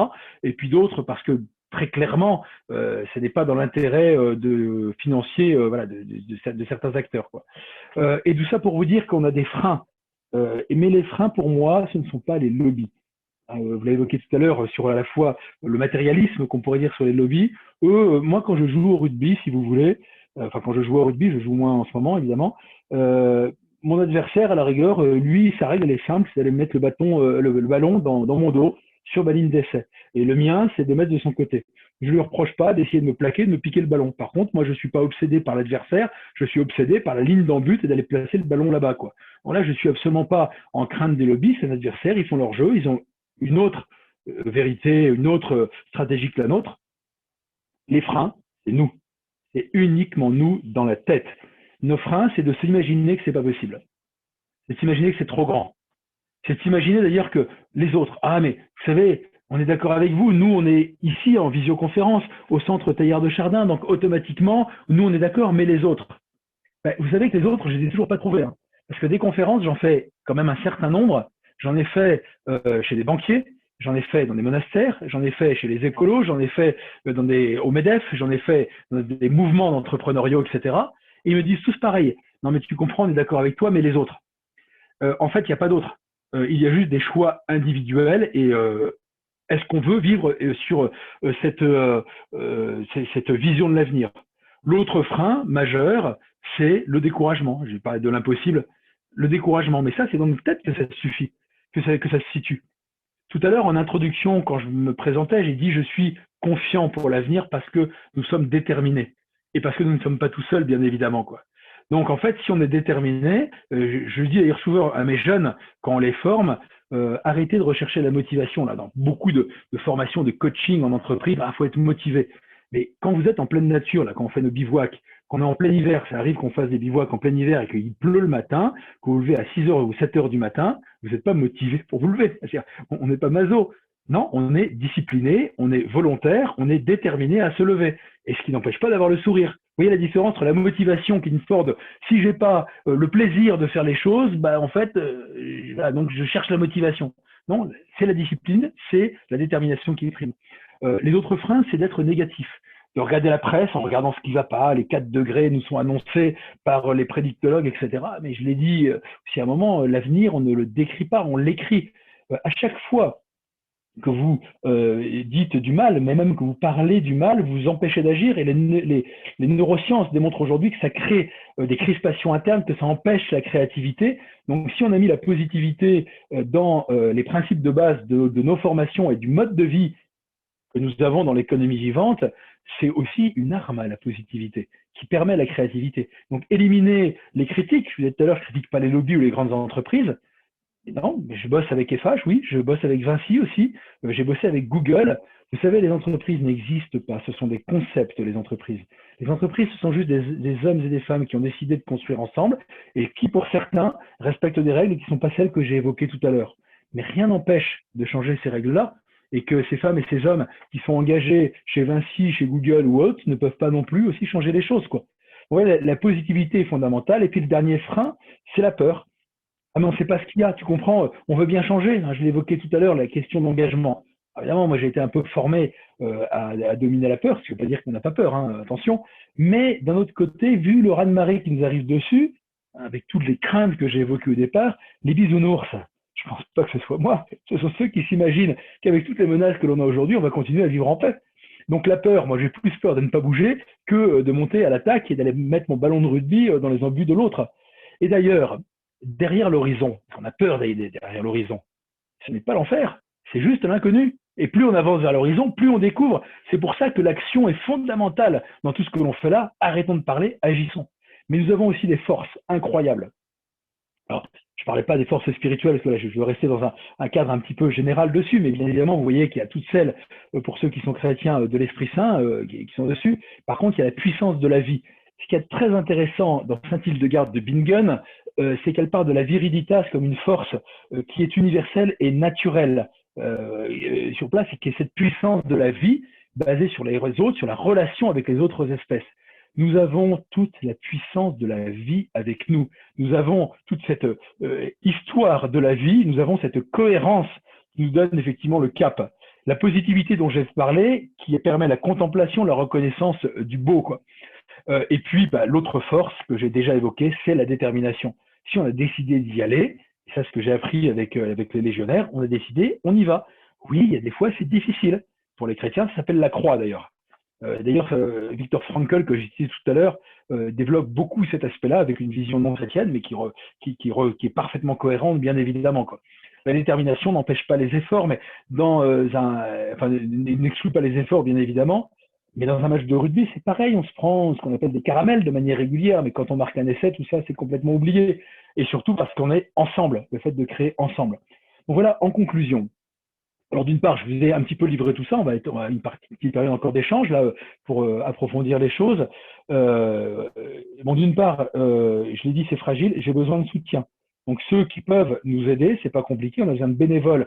D'ailleurs, pour parler de nos formations aux jeunes, on a tous dans notre entourage des jeunes qui sont en recherche de sens, avec des symptômes qui sont plus ou moins visibles, addiction, décrochage, et puis d'autres, c'est juste une forme de mal-être.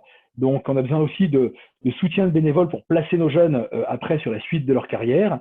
Nous avons besoin effectivement de financement. Donc, si vous connaissez des mécènes ou si vous êtes mécène vous-même, alors je vous dis tout de suite en passant, je fais un petit peu de pub. C'est très simple. Je le mettrai tout à l'heure d'ailleurs dans les commentaires. C'est don.irvin.bzh. DONS.irvin.bzh. Mais ce qui m'intéresse surtout, c'est si vous avez dans vos relations des entrepreneurs qui ont envie de changer de modèle économique, qui seront à la fois acteurs et mécènes, parce qu'on a besoin de recherche et développement pour aller plus loin. Bon, j'ai fini ma partie publicité, et surtout, donc, pour conclure véritablement, je suis intimement persuadé que nous vivons des temps d'accomplissement. Je ne vais pas parler de fin du monde ou d'apocalypse, mais d'accomplissement de quelque chose que j'ignore, mais des choses extraordinaires. C'est visible partout. Et nous avons ces convulsions, et peut-être que la crise sanitaire est un petit coup de pouce pour nous amener effectivement à changer.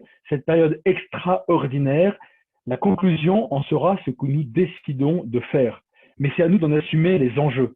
Si nous considérons que les enjeux sont grands, nous devons avoir des actions qui sont grandes. Et ça ne veut pas dire la table rase ou la révolte, la révolution, encore une fois. L'avenir nous appartient. Que la vie est belle, la vie est puissante, Alors, à l'assaut et vive la vie. Merci Patrice. En tout cas, merci parce que ça nous donne la pêche effectivement pour les semaines qui viennent et pour les années qui viennent, j'espère. Alors, donc, on va passer maintenant aux questions. Dans la discussion, il n'y a pas réellement de questions qui sont apparues.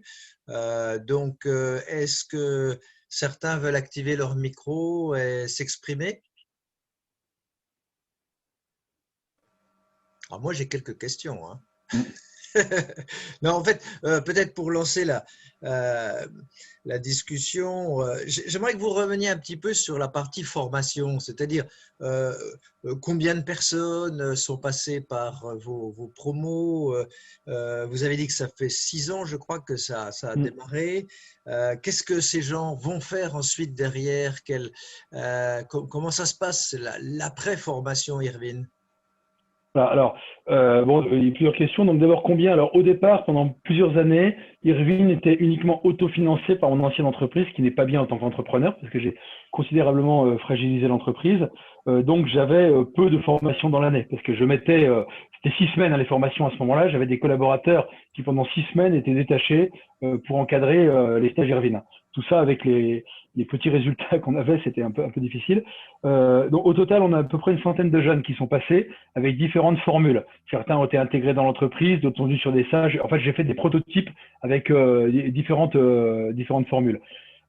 Jusqu'à 2020, c'était un stage de temps en temps pour tester.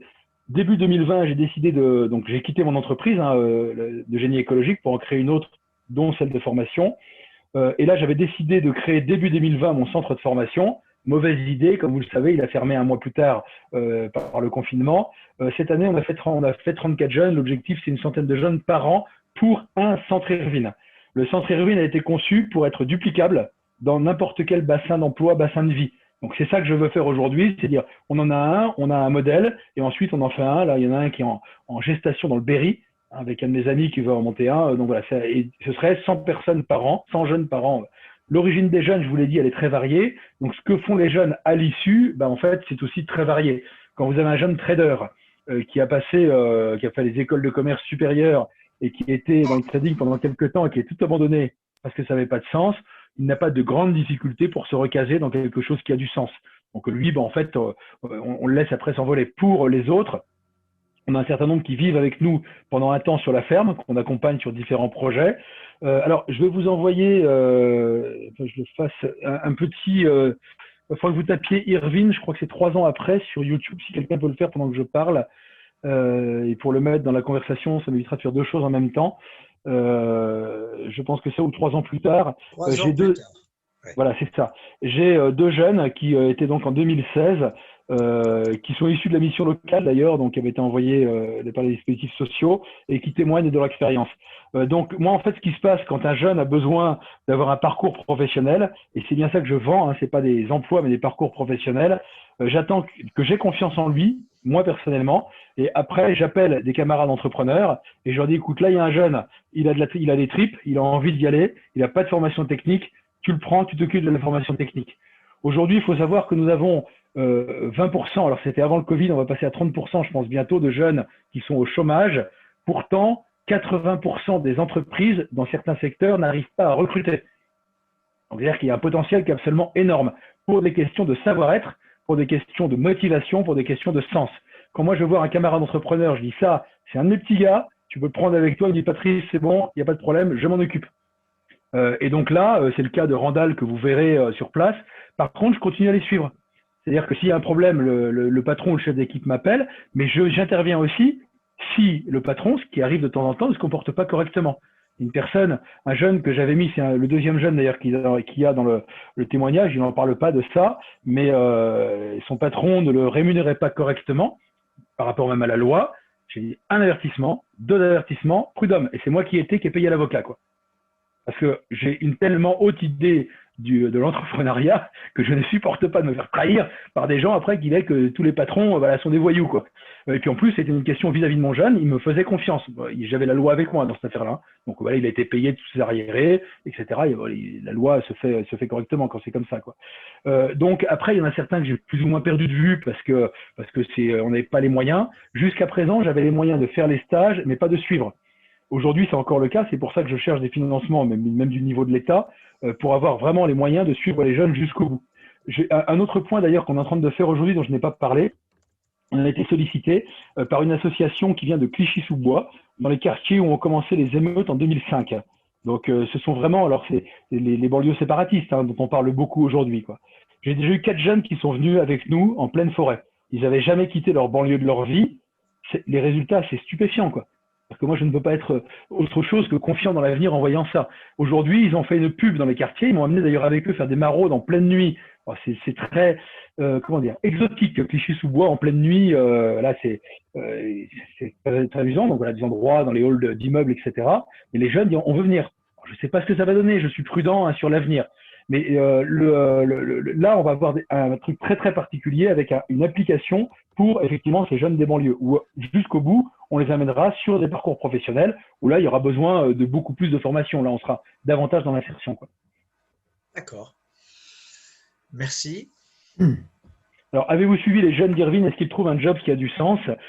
C'est la difficulté, c'est que tant qu'on n'a pas mis en face une économie qui produit suffisamment de boulot qui a du sens, c'est vrai que des fois c'est difficile.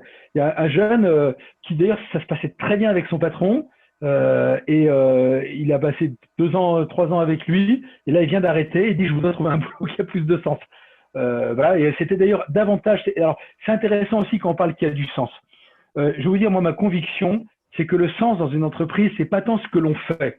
Parce que de réparer des toitures, de faire de la permaculture ou même travailler dans une usine, ça a du sens si vous le faites avec du cœur et avec des gens en qui vous avez confiance.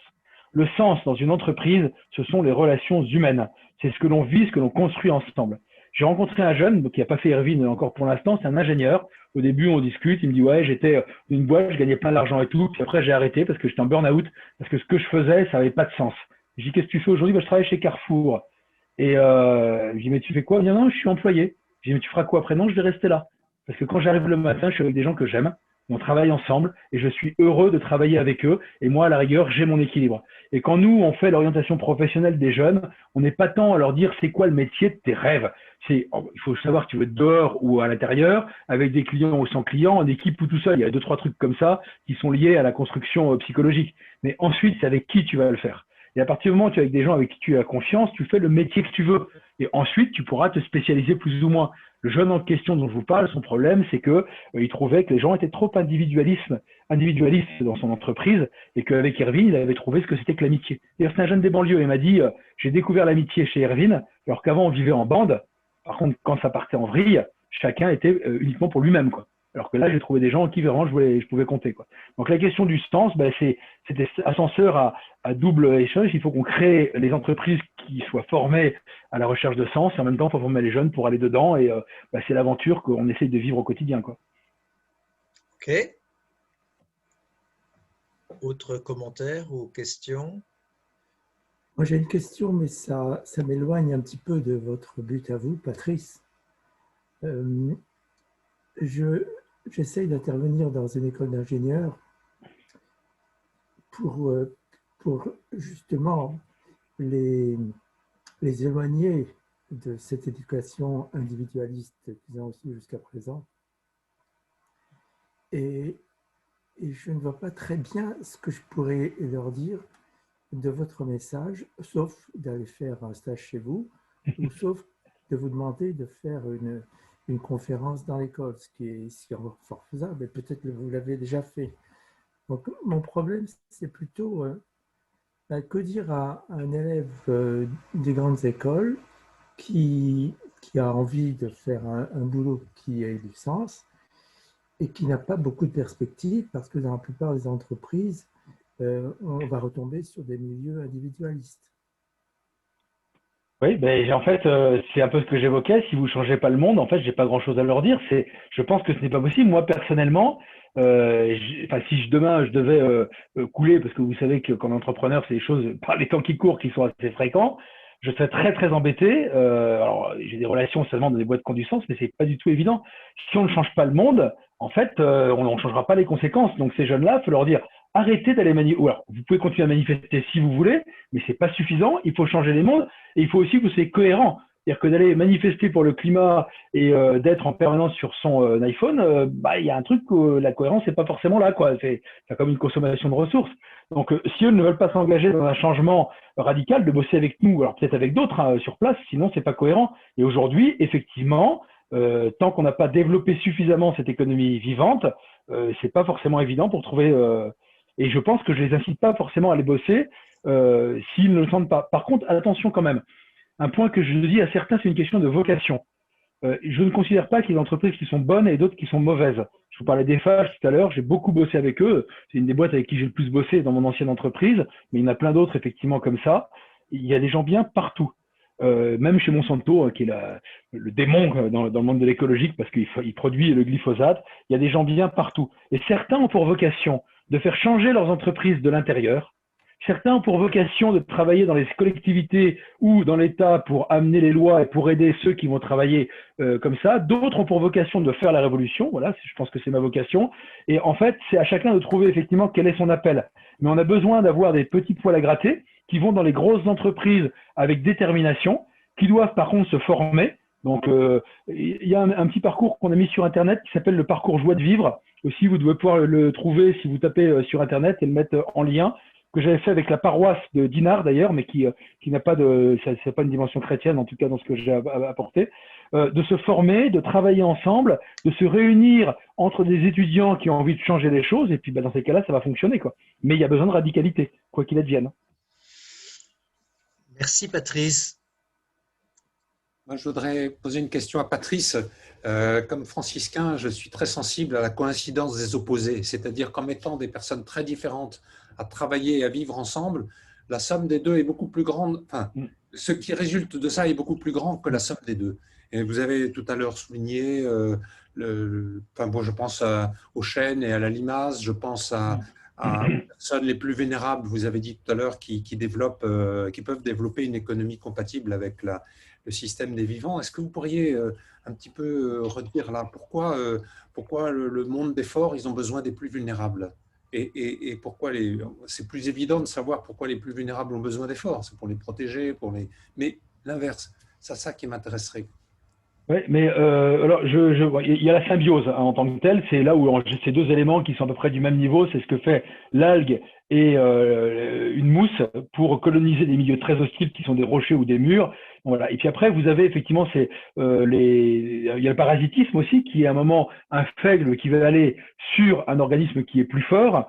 Et dans certains cas, c'est un parasitisme qui est passif, donc ça ne déséquilibre pas l'organisme, on en a plein entre nous, puis d'autres fois, ça tue l'organisme. Et puis après, il y a ce que vous évoquez, le poisson pilote pour le requin, en l'occurrence, qui peut permettre aussi de le nettoyer, de retirer un certain nombre de petits éléments qu'il a sur lui. Vous avez les champignons avec l'arbre, c'est un des points qui est aussi très très fort.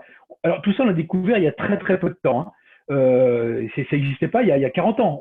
Vous imaginez pas les découvertes radicales que l'on a fait dans les 40 dernières années, qu'on n'a pas encore exploitées, qui sont d'une puissance spirituelle extraordinaire, mais pas exploitées dans ce domaine-là, et qui démontrent tout ça. Donc, en fait, l'arbre ne peut pas prendre les nutriments du sol sans l'aide, effectivement, du champignon. Par contre, lui, par sa photosynthèse, va créer des sucres et va nourrir le champignon. Donc, on a typiquement cette relation du faible au fort. Alors, encore que faible et fort, ça se discute aussi énormément, hein. Ce sont des fonctions différentes. D'ailleurs, vous avez parlé tout à l'heure de permaculture à faire au centre. La permaculture, c'est ce principe que chaque espèce a plusieurs fonctions et chaque fonction est remplie par plusieurs espèces et que tout est basé sur des interrelations. Donc, la question de faible et fort, en fait, pour moi, ça ne veut pas dire grand-chose. Moi, je vais vous donner une petite bestiole qui, en apparence, est très faible, s'appelle le virus. Et vous allez voir qu'en ce moment, il est beaucoup plus fort que nous. Voilà, faible et fort, ça n'a absolument aucun sens. C'est la question des équilibres et des relations. Par contre, la question des contraires que vous avez évoqués, c'est vraiment fondamental. C'est ça qui crée le fonctionnement des écosystèmes. Dans le parcours Joie de vivre, j'ai un écologue qui témoigne et qui donne aussi quelques exemples de ces niveaux-là. Et c'est le principe de fonctionnement de la vie. qu'on retrouve d'ailleurs dans la Genèse, hein, sur l'interrelation des différentes espèces au service effectivement les unes des autres. Et c'est un moteur de créativité. Et alors, un livre qui est intéressant sur le sujet, qui est un peu anthropomorphique, mais donc qui va pas mal de parler avec l'homme, mais qui s'appelle La vie secrète des arbres. J'ai oublié le nom de l'auteur sur place, mais il s'appelle La vie secrète des arbres. Alors, il parle surtout de la forêt et il décrit énormément de phénomènes comme celui-ci, entre autres d'ailleurs de dire que, on disait, vous voyez, la compétition, sur une forêt, il y a plein de petits chênes, et puis sur les centaines de milliers de petits chênes, il n'y en a qu'un seul qui va survivre, sauf qu'en fait, il n'y a pas de compétition parce que tous les petits chênes, ils ont aussi une fonction. Et puis pendant leur vie, en fait, ils ont une fonction de petit chêne. Et ils ont leur existence en tant que petit chêne. Et ils ne sont pas tous faits pour être un grand chêne. Et puis que le grand chêne, quand il atteint son équilibre, il n'essaye pas de bouffer les autres, bien au contraire, ils s'appuient les uns les autres. Enfin, le livre est passionnant. Et quand vous cherchez aujourd'hui à la fois dans le domaine naturel, d'expérience de nature, en même temps dans les neurosciences, c'est juste stupéfiant. D'ailleurs, en fait, on est simplement en train de démontrer l'adéquation totale de la spiritualité avec la science, ce qui n'est absolument pas étonnant, parce que c'est juste merveilleux, quoi, tout ça. On a beaucoup de solutions qui apparaissent. À nous de le récupérer pour en prendre une inspiration sociale, quoi. Merci Patrice, merci à tous. Donc, on va devoir conclure. Est-ce que vous autorisez, est-ce que je mette votre email, Patrice, puisque des gens… Tout à fait. Donc, je l'ai… Bien sûr, vous pouvez, ouais. Voilà, c'est fait, comme ça les gens pourront éventuellement vous poser une question ou bien vous contacter pour un mécénat, hein, je l'espère. Voilà, je vous mets le lien pour faire les dons. Alors, hop, pourquoi ça ne voit pas? Ah, il ne veut pas. Ah oui, d'accord, il faut que je me mette, j'étais en… vite. Voilà. Qu'est-ce que j'ai fait? Je suis pas connecté. Bon, est-ce que quelqu'un peut envoyer le lien? Parce que moi, j'ai eu un problème avec mon truc. Là, c'est don.irvine.bzh. Comme ça, tout le monde l'aura. D'accord. Eh bien, écoutez, merci beaucoup, Patrice. Donc, au nom de tout le monde, du Centre Teilhard de Chardin, de toutes les personnes qui ont participé ce soir et tous ceux qui vous écouteront plus tard, hein, sur la chaîne YouTube, parce que j'insiste là-dessus, il y a des gens qui ne peuvent pas venir, ils sont informés qu'ils pourront écouter cette conférence plus tard. Vous voyez ici, je vous affiche les coordonnées YouTube. Enfin, sur YouTube, c'est le plus simple, c'est de taper Centre Teilhard de Chardin et on trouve tout de suite la chaîne. Ou bien alors d'aller sur le site qui s'appelle Centre Teilhard de Chardin toutattaché.fr. Voilà, donc merci beaucoup Patrice, vous avez trouvé le temps de nous parler malgré avec grand plaisir. Un emploi du temps chargé. Bon, c'était absolument passionnant. Et puis, je signale pour conclure que la prochaine conférence, c'est ce que Benoît a dit en introduction, sera le 23 mars sur la pensée de Teilhard de Chardin. Et à de multiples reprises, vous avez évoqué la pensée de Teilhard de Chardin sans le dire. Et je pense que ça sera très, très intéressant d'avoir une discussion tous ensemble pour faire la synthèse de tout ce qu'on a entendu depuis le mois d'octobre. Et il se trouve que la pensée de Teilhard apporte beaucoup de liens, beaucoup de sens à tout ce que nous avons entendu. Voilà. Merci à tous. Merci. Il est 20h30. Merci. Et nous devons nous séparer. Au revoir. Au revoir. Au revoir. À bientôt.